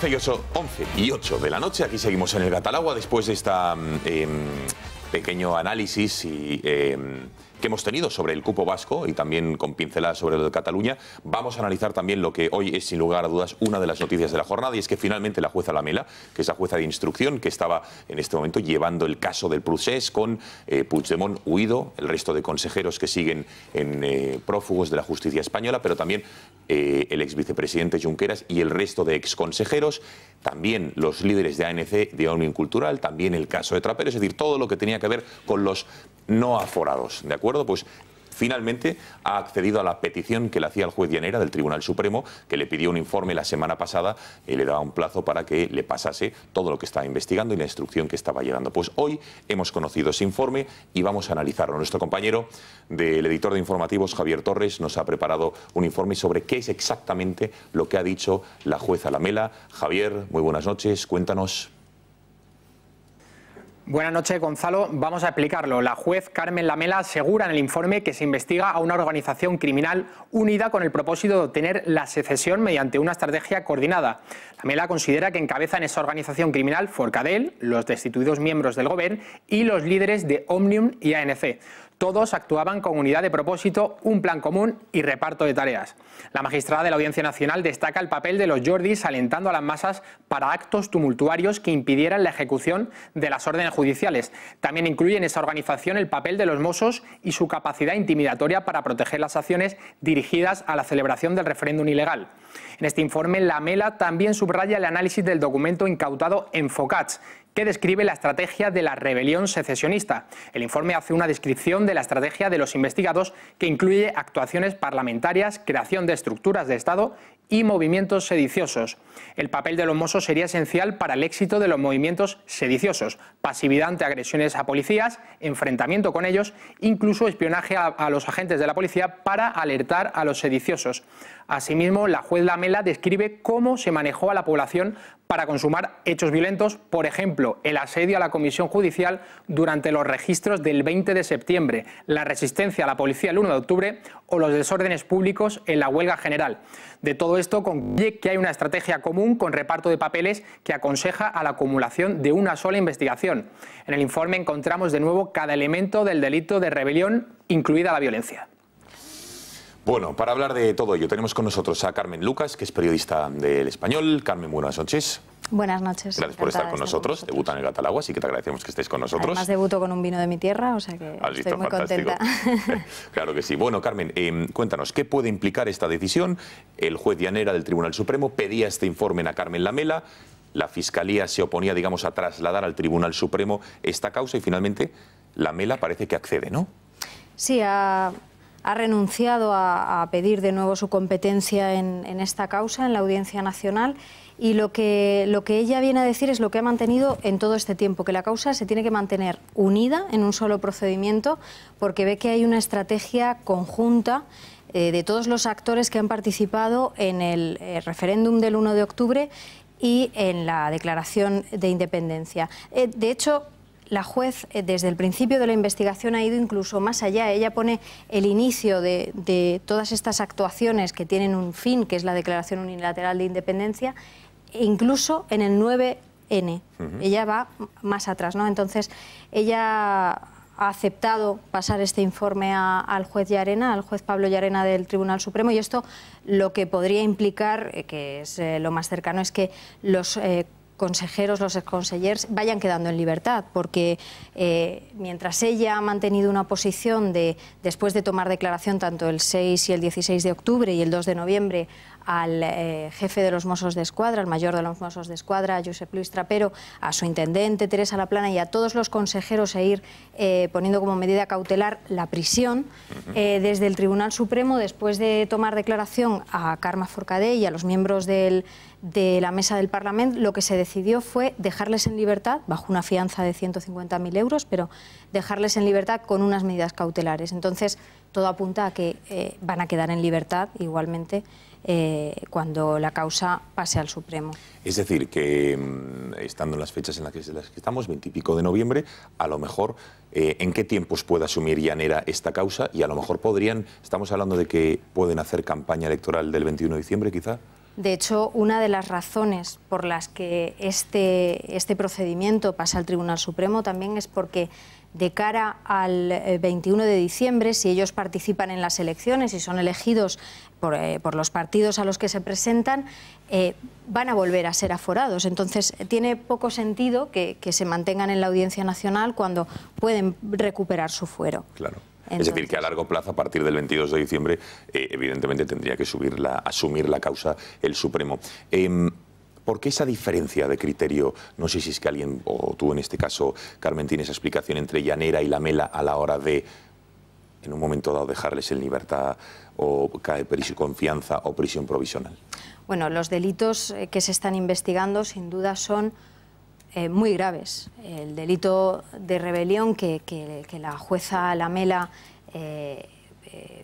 empezó a investigar en los acontecimientos del 1 de octubre, tanto para Trapero como para el resto de consejeros, es el primer delito contra la Constitución. Y bueno, lo que implica ese delito es que haya un alzamiento violento y tumultuario, y la jueza lo vio desde el principio. Entonces, ese delito, según nuestra Constitución, tiene penas que pueden ir de los 15 a los 25 años. Por lo tanto, ella decidió aplicar la Constitución en todo su...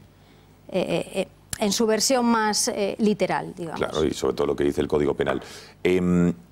Más asuntos, Carmen. Aunque Llanera hipotéticamente les dejase en libertad y que pudieran hacer campaña, consigan el acta de diputado, vuelvan a ser aforados, esto no se para, no acaba ahí. Es decir, van a ser juzgados por todos los delitos que se le imputan, ¿no? Habrá un juicio en el Tribunal Supremo. De hecho, claro, una de las cosas que suele pasar cuando prestamos tanta atención a los hechos, y más en este caso, que son hechos que ya no son solo judiciales, sino que engloban un carácter político de importancia nacional, es que mucha gente cree que esto ya es el juicio y que después de esto todo pasará. Y en realidad esto es una instrucción. Aquí lo único que se hace es estar investigando unas causas y el juicio comienza cuando de verdad empiecen a declarar como imputados.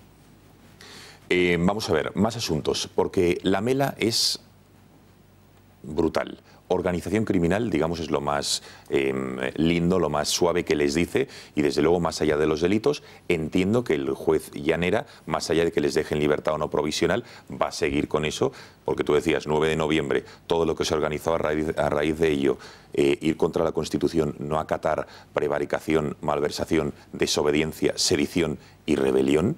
Entiendo que vamos, que... Sí, de hecho ella dibuja una estrategia premeditada, organizada, en la que hay distintos actores en los que cada uno tiene un papel. Desde la mesa del Parlamento, un papel político, que sería el papel más organizador, los consejeros un papel más ejecutivo, y a los Mossos de Escuadra, al cuerpo de los Mossos de Escuadra de 17.000 efectivos, les pone un papel más de vigilancia incluso a la Guardia Civil y a la policía. Por lo tanto, son unas circunstancias muy graves que abarcan todo un grupo de personas implicadas en este hecho. Carmen, a tu juicio, ¿qué diferencia hay o hay algún tipo de diferencia entre las supuestas injerencias políticas que pueda haber, si es que las hay, en la Audiencia Nacional o en el Tribunal Supremo? Está claro que los miembros del Consejo General Judicial, se eligen como se eligen, que es el Congreso, pero siempre se habla de la politización de nuestra justicia en nuestro caso, en nuestro país. ¿Crees que existe algún tipo de politización o de injerencias en este caso, o ante el hecho de que el Supremo pueda soltar a Junqueras y compañía, o no? Yo quiero creer y confío en la separación de poderes. Aunque es verdad que creo que el primer interesado en que toda esta gente salga de la prisión provisional es el propio gobierno, porque desde que la vicepresidenta, la presidenta del Parlamento de Cataluña acató el 155, eso abrió una vía, que de hecho se le está llamando la vía Forcadell, y que detrás de ella están yendo todos los consejeros, si no acatando directamente, al menos dejando ver que desde que se aplicó el 155 el Gobierno no ha actuado y se acabó cuál era su camino.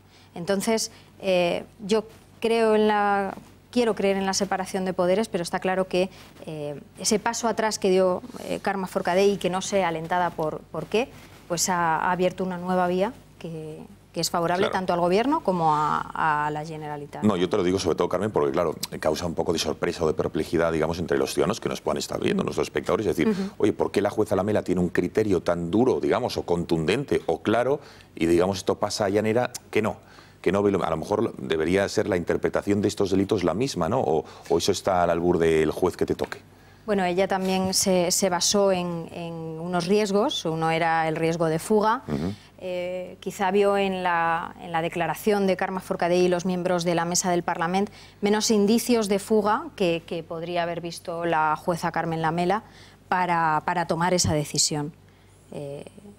También hay que tener en cuenta que cuando Lamela empezó a tomar declaración tanto a Trapero como a los consejeros fue muy cerca de ese 1 de octubre, muy cerca de la DUI. Después ha ido pasando el tiempo y el independentismo también ha ido perdiendo fuerza y se ha ido dando cuenta de las consecuencias que iban a tener sus actos, que parecía que no se daban cuenta, ¿no? Bueno, venga, vamos a abrir el debate. Una de las acusaciones personadas es, como saben ustedes, el partido político Vox. Aquí está Rocío Monasterio, en quien le vamos a preguntar qué te parece este informe que pidió Llanera a la jueza Lamela y qué te parece que la jueza Lamela ya esté, digamos, en buena disposición o predisposición a que asuma la causa el Supremo.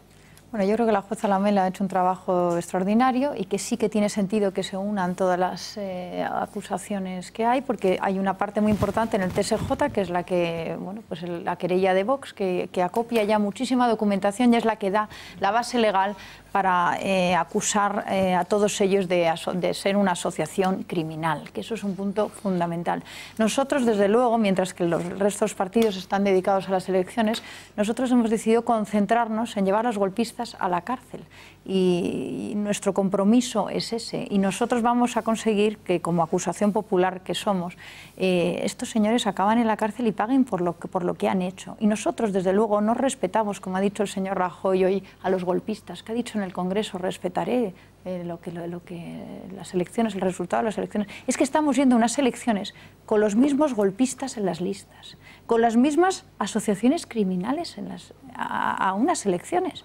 Y parece que todos tenemos que respetar este tablero y este juego. No, nosotros ahí no vamos a andar con grises y desde luego, bueno, pues como acusación popular que somos, nos preocuparemos de que toda la documentación que hay en el 13, toda la documentación que es desde febrero, toda la investigación que hay de la Guardia Civil, fantástica investigación que se hace a todas las delegaciones de Hacienda, a todas las redes, a todo lo que demuestra que es una asociación criminal, llegue al Supremo y que por supuesto no se quede nada por el camino y por supuesto que no se quede ningún delito por el camino.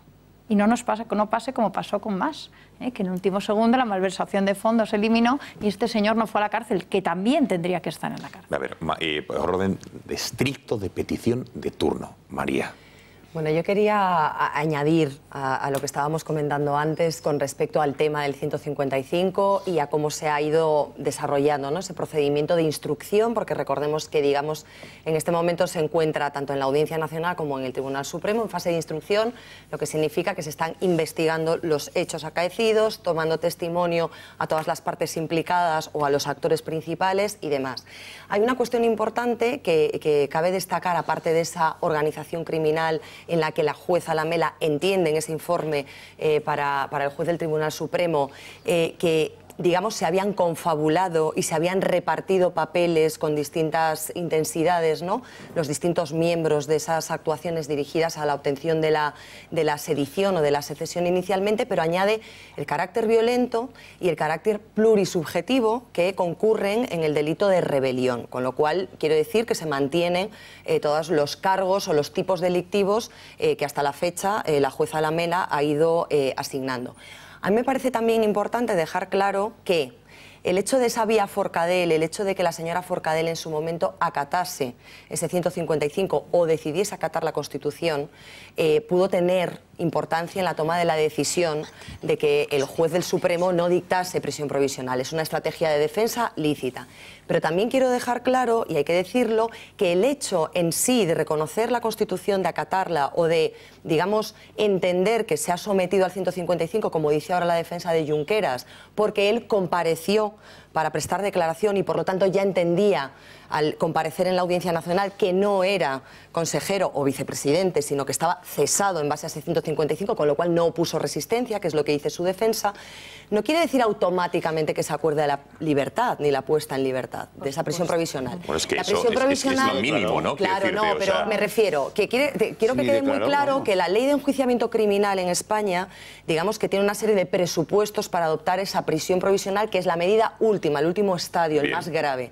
Y esos, entre ellos, son los que se le asignan a estas personas que están, o que el criterio que sigue la jueza Lamela, que están en prisión provisional, que es el riesgo de destrucción de pruebas, la posibilidad de reiteración delictiva y la posibilidad del riesgo de fuga. El hecho de que acaten la Constitución o de que digan que se someten al 155, como mucho, afecta al tema de la reiteración delictiva, pero quedarían las otras dos cuestiones que tendrá que valorar en su caso el juez. Pero quiero decir que he leído muchos titulares en prensa como dando por hecho que el hecho de acatar la Constitución o someterse al 155 pero María, perdóname, es una necesito que contestes a la pregunta también que le hacía Carmen y que tú has levantado rápidamente la mano. Sí. ¿Cómo es posible que el criterio de la jueza Lamela, con el escenario que tú has dibujado y pintado, sea que no, que sigan en prisión preventiva y que llegue al juez Llanera del Tribunal Supremo y que diga, a lo mejor habrá que verlo, ¿eh? Por eso, no, es que estamos especulando, yo tampoco sé cuál va a ser el criterio. Bueno, ya, pero todo el mundo dice que probablemente pase y se coman el turrón en casa. Pues porque a lo mejor él entiende que en este momento el riesgo de fuga ya se ha reducido o que se pueden poner medidas cautelares, ya que nos hemos alargado en el tiempo y nos hemos alejado del 1 de octubre,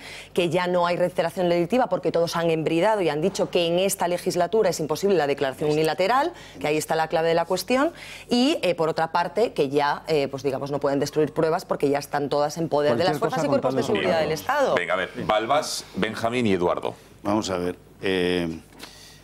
Hoy estaba claro que, bueno, hoy hace al menos 20 días que la derrota de los independentistas era clarísima por el éxito del 155, que no había ni oposición política, nada más que mediática, que sigue. Pero los golpistas tienen su aparato absolutamente intacto.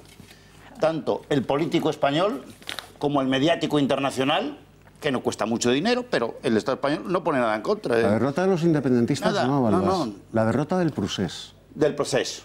De los independentistas. Del procés que han intentado la DUI. Y ha terminado en la DUI porque ellos han puesto una DUI. Pero tienen todo el aparato mediático en TV3 absolutamente intacto.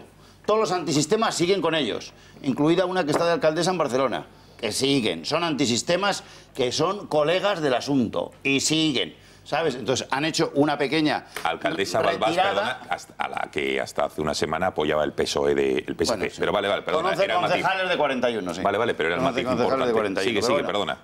Bueno, que ha hecho el ridículo en lo de la sede de Barcelona para la Agencia Española de Medicamentos. Para la Agencia de Medicamentos, que era la que más vale de toda Europa. Y ni se ha presentado. Vamos a ver. Realmente ha tirado la candidatura ella. Casi lo mismo que Pascual Maragall con las Olimpiadas. Igual, pero al revés. Bueno, entonces, ¿qué pasa? Que yo creo que ellos tienen intacto todo el aparato político y mediático. Es decir, que está muy bonito lo judicial. La causa destruida por Carmen Lamela es impecable. Creo que la policía tiene muchísimos más temas económicos y lo va a tener porque han utilizado medios económicos muy importantes.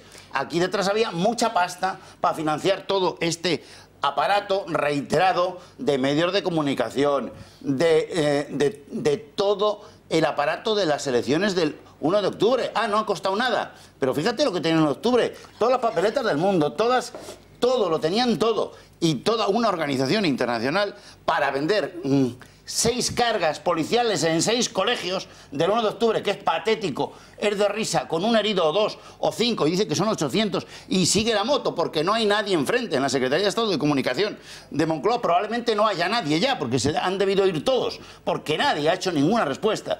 Ni en los medios de comunicación españoles, que fíjate que el Estado español tiene fuerza cuando quiere. En cuanto es así con el 155 no ha quedado nadie enfrente, pero es que no quedaba nadie, o sea, dispersión. Es que no había nadie, dice, y van a atacar en Barcelona, va a ver que no había nadie, porque no había nadie más enfrente que lo que las organizaciones civiles, es decir, la trama, que lo dice la trama civil, que lo dice la juez con estas palabras, la trama civil del golpe, no de otra cosa, seguía intacta, pero claro, en su desaparición ya no hay estrategas, porque dos Jordis estaban en la trena y el presidente antiguo, que se llamaba Puigdemont, bien pronunciado, está huido comiendo mejillones y haciendo el ridículo, porque está haciendo el ridículo en Bélgica, que yo conozco gente del gobierno belga, y está dividiendo hasta el gobierno, porque es un gafe de termino. Venga, que hay más opiniones. Venga, Benjamín, Eduardo, y ahora seguimos con Carmen. Venga. No, a mí me gustaría incidir un poco en la supuesta diferencia de criterios, ¿no?, entre los dos jueces. Digo supuesta porque es que en realidad lo que yo creo que hay una diferencia de circunstancias.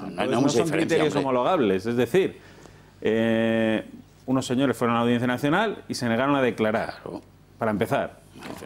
Vamos a ver, Benjamín. No, perdona, déjame que termine el argumento. Bien. Otros fueron al Supremo y declararon y contestaron a todas las preguntas. Me parece una circunstancia que el juez pues, seguramente tiene bastante en cuenta. En segundo lugar, unos en el tribunal, en la Audiencia Nacional, por supuesto, que no dieron marcha atrás ni recularon en absoluto, y otros en el Tribunal Supremo dieron marcha atrás, se bajaron los pantalones hasta los tobillos, hasta el punto de decir que se comprometían a renunciar a la política, o que en el caso de no hacerlo, renunciaban a perseguir la independencia por métodos ilegales. Es decir, un retractamiento total y absoluto respecto a sus posicionamientos. Que puede ser, el juez se los puede creer o no, pero que ahí están encima de la mesa y hay que decirlo, y es duro, porque luego tienes que salir a la calle, enfrentarte a tus adeptos y explicarles por qué has hecho eso. Por lo tanto, yo creo que las circunstancias son muy diferentes y entonces el criterio del juez pues está por ver cuando se presente Junqueras allí. Yo no creo que para el juez del Tribunal Supremo sea suficiente que Junqueras diga que está acatando de facto el 155, porque eso es absurdo. Obviamente es como acatar la teoría de la relatividad o acatar la ley de la gravedad. No hay que acatarlas, está ahí. La ley de la gravedad, te guste o no, está ahí. El 155, te guste o no, está ahí. Por lo tanto, claro que lo acatas de facto. Veremos a ver qué resolución toma el juez cuando, diríamos, las circunstancias sean iguales, si es que son iguales. Porque es que hasta ahora no han sido iguales. Por lo tanto, yo no veo tanta diferencia de criterio. Además, se decía que, bueno, que menos mal que había caído el caso en Lamela, porque ella sí que era independiente, ¿no? Y que si iba al Supremo veríamos a ver. Y la primera que quiere que vaya al Supremo es la propia Lamela, que es independiente. No, porque sabe que se lo van a quitar. Bueno, no, porque sabe que se lo van a quitar, no, ¿eh? No sabe que se lo van a quitar. Hombre, Benjamín, el 22 de diciembre se eleva... no quiere decir que se vayan a quitar, sino que las circunstancias naturales del proceso van a hacer que acaben en el Tribunal Supremo. Se lo quitan las circunstancias, que se le va a ir de las manos, Benjamín. Bueno, sí, se le va a ir de las manos, pero... Por una causa natural, electoral, llámalo como quieras llamarlo. Entonces se está adaptando. Una causa antinatural. Ella cree y argumenta jurídicamente que el caso tiene que ir al Supremo. No dice porque las elecciones le vayan a convertir en aforados. No. Ella lo argumenta jurídicamente de otra manera. Que cree que al haber una organización criminal que actuaban todos juntos, lo lógico es que se junte el proceso, porque si no, el juicio sería parcial, ¿no? Se perderían un punto de vista. Eso para empezar. Y luego, por contestar muy rápidamente a Rocío, ¿no? ¿No te parece bien que Rajoy acate los resultados de las elecciones del 21 de diciembre? No me parece bien que se permita. Momento. Ahora, eso lo estoy guardando para después. Rocío y Benjamín, este debate que lo vais a tener, lo prometo, en unos minutos. Vamos a aprovechar que está aquí. No. Has dicho ya antes que concluyas. Venga, ahora seguirás, Benjamín, porque vamos. Venga, Eduardo, y que tenga alguna cuestión más para Carmen, que también quiera hablar de lo que estáis diciendo. Venga. Pues Lamela ha adoptado la postura que ha adoptado y ha argumentado que la unidad del proceso se debe preservar, etcétera, porque sabía perfectamente que le estaban preparando la geometría político-jurídica, y digo bien, político-jurídica, para arrebatarle a ella la parte del proceso que lleva, o sea, los no aforados. Ella lo sabía, porque ella sabía perfectamente que el día que decreta el auto de prisión para esta colla de bandoleros separatistas, su auto cae en el gobierno de España y en Génova 13 como un cólico nefrítico. Exactamente igual que un cólico nefrítico. Pero vamos a ver, sí. Eduardo, pero ¿quién pide la prisión? Benjamín, lo sabes. ¿Pero quién pide la prisión para al gobierno se le corta la respiración con el auto. Estado supuestamente controlado como una marioneta, supuestamente. Y estamos en lo de siempre. Desde que Felipe Vamos González... a dejar que hable Eduardo. Venga, que habéis hablado todos, por Felipe favor. González le hicieron aquella célebre pillada, pero no hay nadie que le diga a los jueces lo que tienen que hacer, estamos en lo mismo. Porque lo que se persigue no es derrotar al separatismo, es embridar al separatismo. Volver a encontrar un oasis de consenso constitucional en el que el separatismo quede, bueno, pues estabulado 10, 15, 20 años más. Que jueguen a ser separatistas, pero sin consumar el arrebato final separatista, que es lo que hicieron el 1. Pero Eduardo, solamente contéstame y para eso este es un país tan extraño, es un país tan extraño, querido Benjamín, que permite que 54 días después de haber sufrido un golpe de Estado, después del auto de la Mela, una organización criminal perfectamente jerarquizada, con sus capos, cada uno con sus funciones y perfectamente vinculados, permite este país, que es democráticamente extraordinariamente generoso, por Dios bendito, permite que esos partidos que han dado un golpe de Estado hace 54 días y los capos que han dado un golpe de Estado se presenten a unas elecciones. ¡Caramba!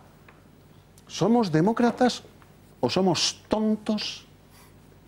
Bueno, ¿Qué somos? La ley está ahí, Eduardo. La ley está ahí, nadie te obligaba a convocar elecciones. Pero la ocasión la pintan calva para que ante la respuesta del Estado a un golpe de Estado, pero está en la ley, hubiera servido para reconducir determinadas cosas. Y no, porque lo que se pretende, Benjamín, es devolver al redil constitucional a los separatistas. Claro, a ver, ¿en dónde ponía? Pero que será para futuras ediciones, digo, todo eso. Apunta, Rocío. A ver, Carmen, que Carmen nos ha escuchado a todos. Pues luego te contesto, porque Carmen nos ha... A ver, ¿qué? ¿Cómo cuadra en toda esa teoría la participación del fiscal general del Estado? Si el gobierno está tan interesado en manipular a la justicia, ¿cómo deja que es su fiscal general del Estado? Manipulado también, según tu teoría. No, perdón. Entonces solo manipula al señor juez del Tribunal Supremo. Porque a lo mejor el fiscal general del Estado, y quítale a lo mejor, no se dejó manipular. Vaya por Dios. Vaya por Dios, claro. Es que porque vamos a ver, Carmen dice que ella tiene fe. Dice, quiero creer, ha dicho Carmen, quiero creer que el Poder Judicial español es independiente. Eso es un acto de fe.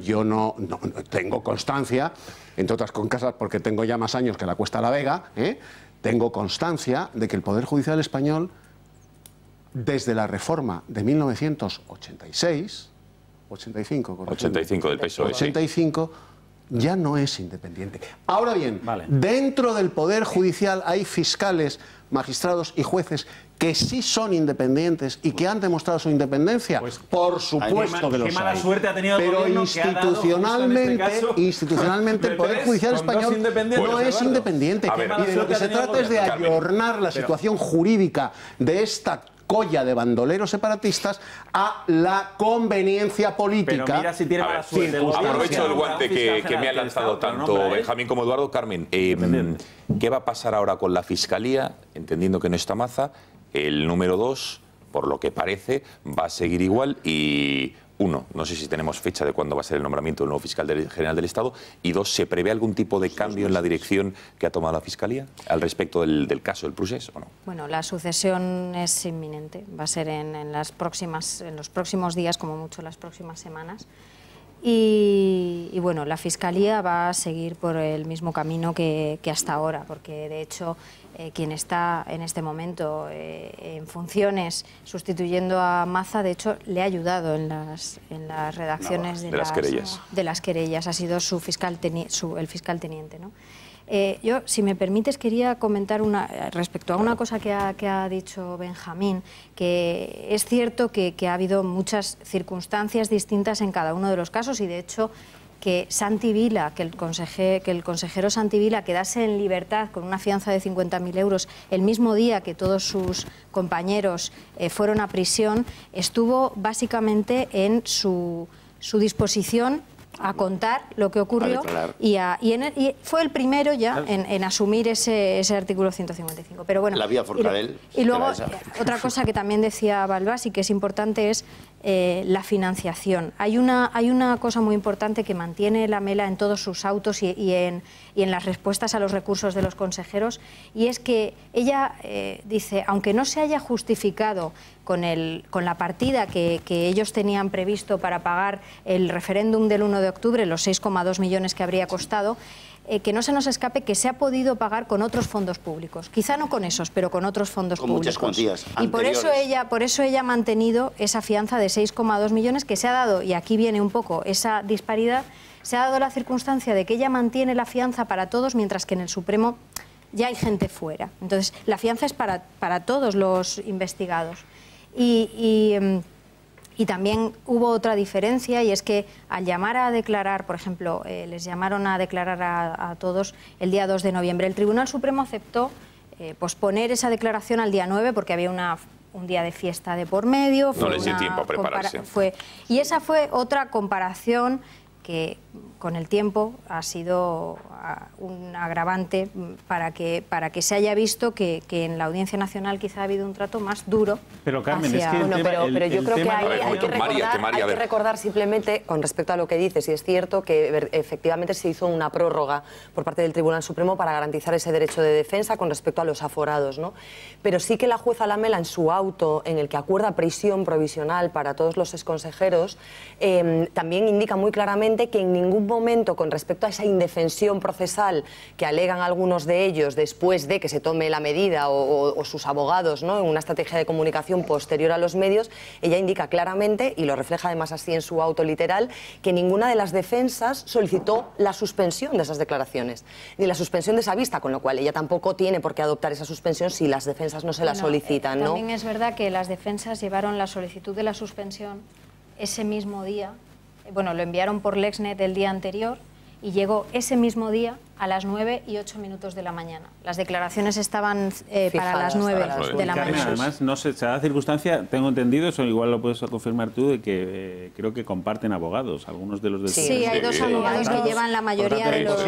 De hecho, Forcadell y Junqueras, que declaraban el mismo día, tenían el mismo abogado, y Junqueras dijo que no podía declarar porque no estaba su abogado, que estaba en el Supremo. Efectivamente, respecto al tema de la fianza, que parece que hay una disparidad, digo parece, porque vamos a ver, el tema de la malversación, no nos olvidemos que los que están en la Audiencia Nacional son todos pertenecientes al Poder Ejecutivo. Es decir, los que manejan el dinero, los que pueden de alguna forma malversar el dinero más fácilmente. Los de la mesa son políticos, son cargos electos, bueno, diputados autonómicos. La mesa del Parlamento, dice. Pero que no tiene ese poder directo sobre los presupuestos como para a lo mejor partidos, etcétera, etcétera. Que están acusados de los mismos delitos, pero no, a lo mejor no en el mismo grado. De hecho, aquí se les acusa en conjunto, pero hay lo de la asociación criminal. Y también hay que tener en cuenta que las organizaciones ANC y Omnium también tienen mucho... Carmen, por tiempos, por calendario, ¿cuándo puede asumir el juez Pablo Llanera la causa de Lamela? Lo digo por ir concretando. ¿Sabemos tiempos, timings? No, ¿no? Bueno, no sé el día exacto, pero... No, el día exacto, me refiero, esta semana, la que viene... Tiene que ser entre esta semana y la que viene, sí, tiene que ser inminente. Bueno, Carmen Lucas, periodista español, experta por lo menos en temas de tribunales, vemos que lo es, no sé si en más cosas.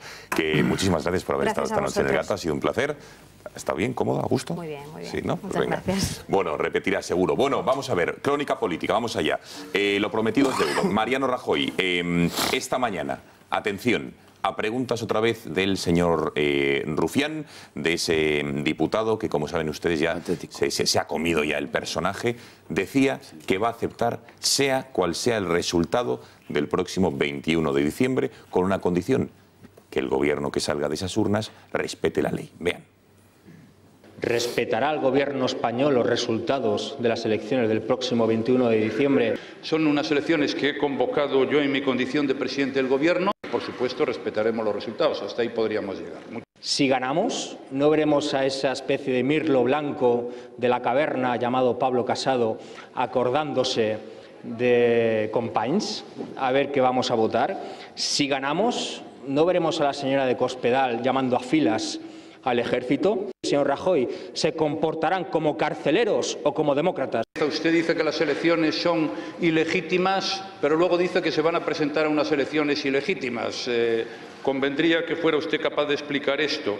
Es que si ustedes ganan las elecciones solo tienen que hacer una cosa: gobernar.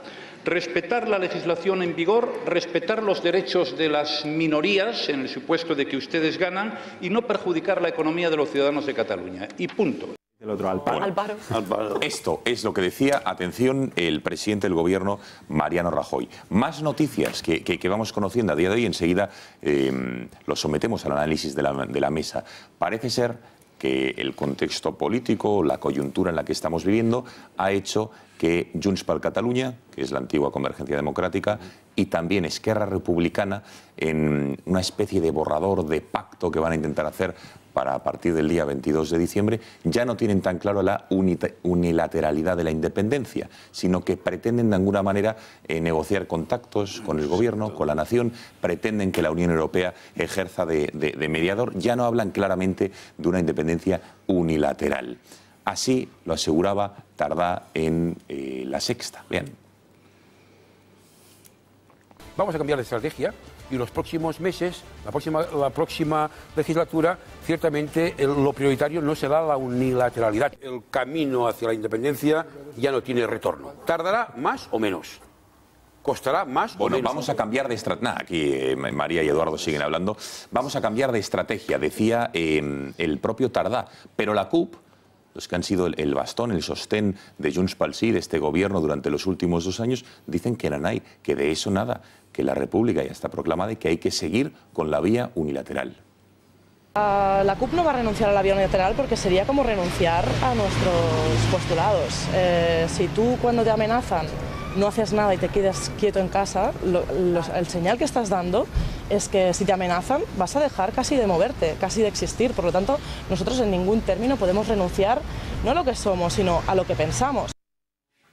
Bueno, con todo esto, ¿qué creéis? ¿Que es sincero? ¿Es una mera táctica y treta pues electoral, viendo que le están observando desde los tribunales? No sé cómo... Gonzalo, esto es la continuación del circo mediático proindependentista. Estos son personajes que se van moviendo, cambiando la estrategia de su mismo objetivo, que es la secesión. Si es que tampoco os engañéis. Es decir, cada día... Son independentistas.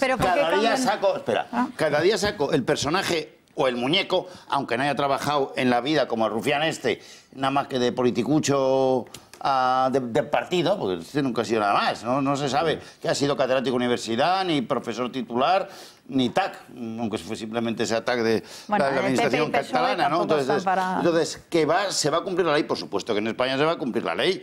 Esto es una ley autonómica, sujeta al artículo 151 de la Constitución Española, que es la vía del 151, y que cumplirá el Estatuto de Cataluña, por supuesto, pero es la elección autonómica de Cataluña, que va por el mismo vía 151 que Valencia o que Andalucía, majete. Lo mismo que todas las demás. Es lo que hay, es así. Eso, que lo va a cumplir, por supuesto que España lo va a cumplir. Lo que vamos a ver si se cumple es que el ministrillo de Economía que tenía, que era Puigdemont, nos ha dejado 64.000 millones de FLA. ¿Lo vamos a pagar también o cómo? Esa también va a ser la vía que van a seguir. Porque, por supuesto que, como ha dicho Rajoy, se va a cumplir la ley en España. Siempre se ha cumplido. Esto es un país absolutamente democrático, excepto que a partir del 1 de octubre pues, el Gobierno no hizo frente a una campaña mediática absurda de ataques y de muñecos que fueron sacando por ahí, que eran muñecos de comunicación contra España, pero en Europa lo sabe casi todo el mundo, excepto los amigos de Puigdemont, que son pues casi nadie, porque es un circo que hay ahí en Bélgica, ¿no? Yo creo que ellos van a conseguir, o sea, los golpistas van a seguir con su misma estrategia, cambiando, o sea, con sus mismos objetivos, cambiando de estrategia. Objetivos los mismos. Claro. Y no mareemos al personal. A ver, simplemente Rocío, van a seguir, y te termino,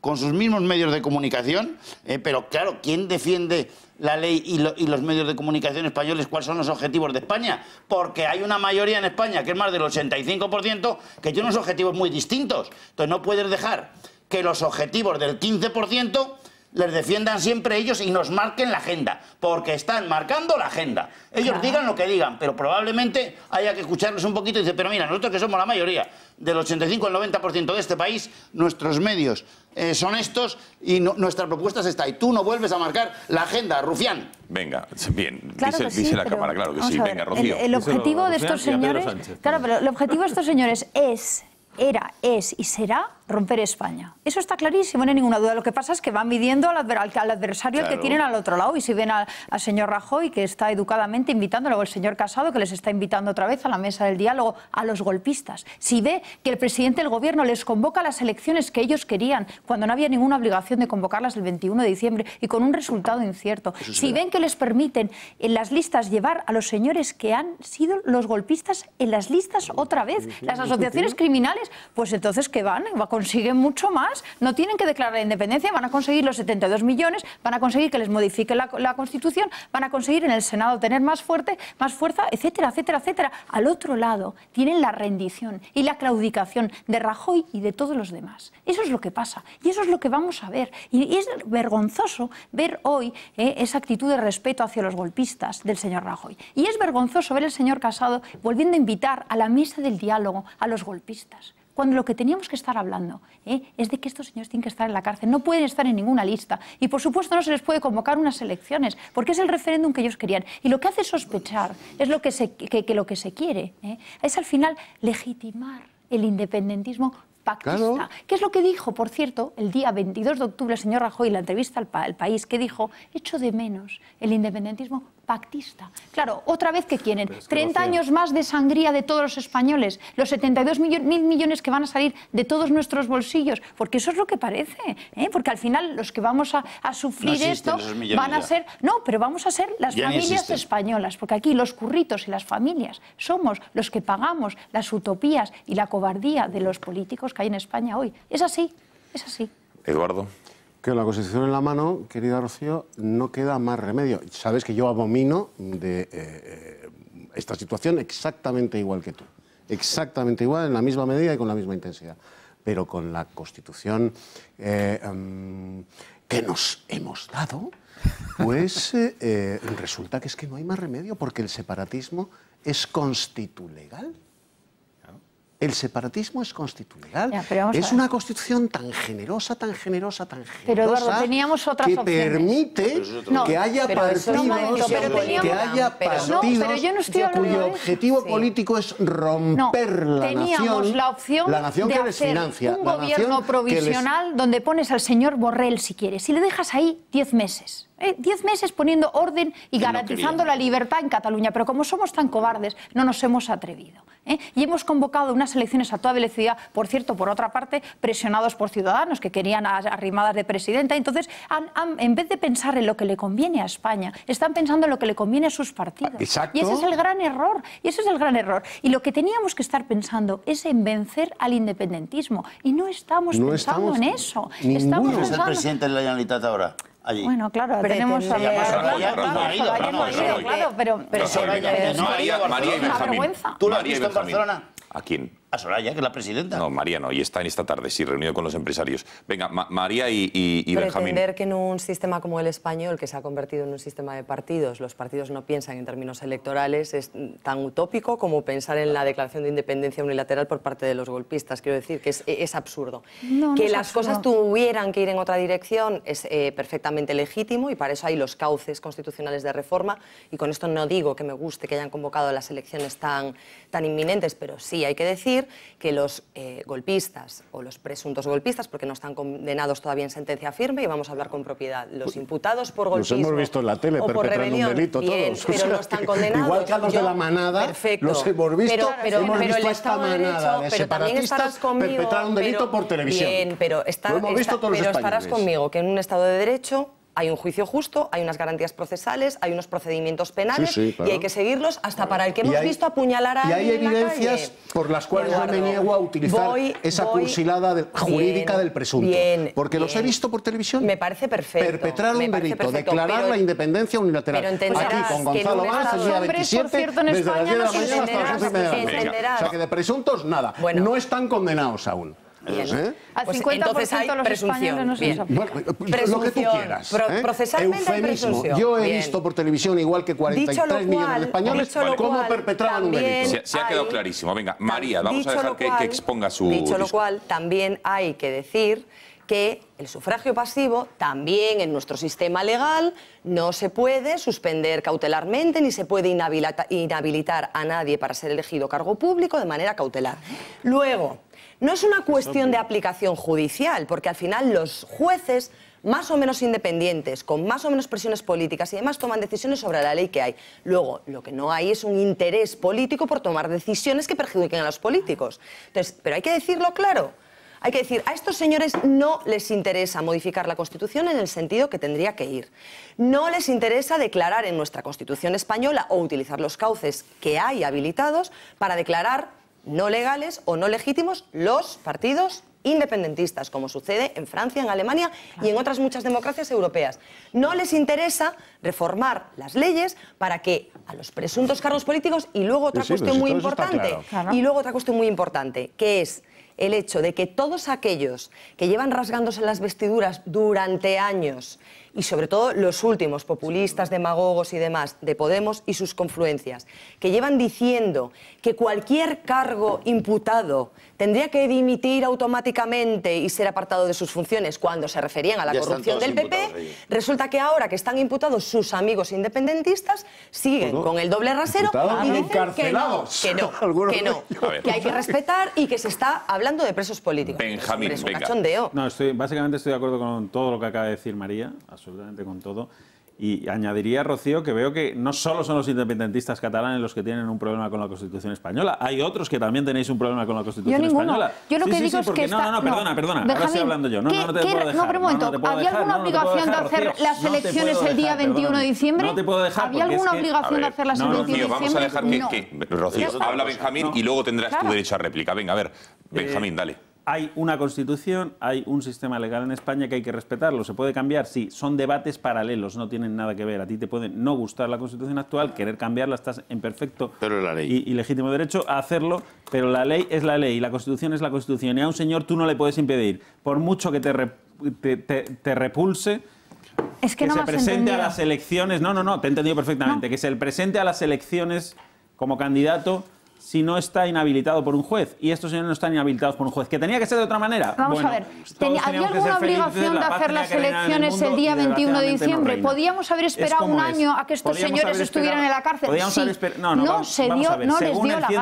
No les dio la gana. Según el 155 que se ha aprobado, como mucho podíamos haber esperado 6 meses. Bueno, es que habría que hablar del 155 que se ha aprobado, que es el perfecto para que salgan las víctimas y no pase nada. Podíamos haber esperado 10 meses, sí. Tú tienes la certeza absoluta, porque yo no la tengo. Yo no la tengo y creo que si tú la tienes es fruto simplemente, bueno, de tu voluntad de pensamiento, pero nada más, Porque yo creo que la certeza de qué podía haber ocurrido dentro de 10 meses... ¿Desmontar TV3 con una querella? A lo mejor sí. Pero, mire, es que no dejas hablar. No, perdona, es que no dejas hablar. Benjamín, pero es que estás poniendo en mi boca cosas que no he dicho. Yo lo que digo es que no había ninguna obligación del 21 de diciembre. Es suicidarse hacer unas elecciones el 21 de diciembre. ¿Qué no has dicho tú? Lo que digo es que los podías haber... Es que tú dices que las podías haber retrasado 10 meses, pero ¿qué garantías tienes tú de que dentro de 10 meses... ¿Te obliga la Constitución a hacer las elecciones el 21 de diciembre? No. Primero, a mí, y yo creo que a mucha gente le parece más democrático hacer elecciones cuanto antes. Porque el independentismo está ahí, te guste a ti o no te guste. Y entonces lo vamos a legitimar, ¿no? No lo vamos a volver a legitimar. El independentismo está en Cataluña y va a tener votos el 21 de diciembre y los tendrá dentro de 10 meses, dentro de 5 años. La mitad lo va a tener. Benjamín, yo entiendo. Dentro de 5 años. Ordenad, por favor, las ideas que tenemos que hacer. La última pausa de publicidad. No, que tenemos la publicidad. No me hagas saltarme la pauta. Que no me puedo saltar la pauta, Benjamín. Me parece mentira que tú hayas trabajado tantos años en televisión. Pauta, publicidad, la última y estamos aquí de vuelta. Aclaran las ideas y últimas reflexiones hasta ahora.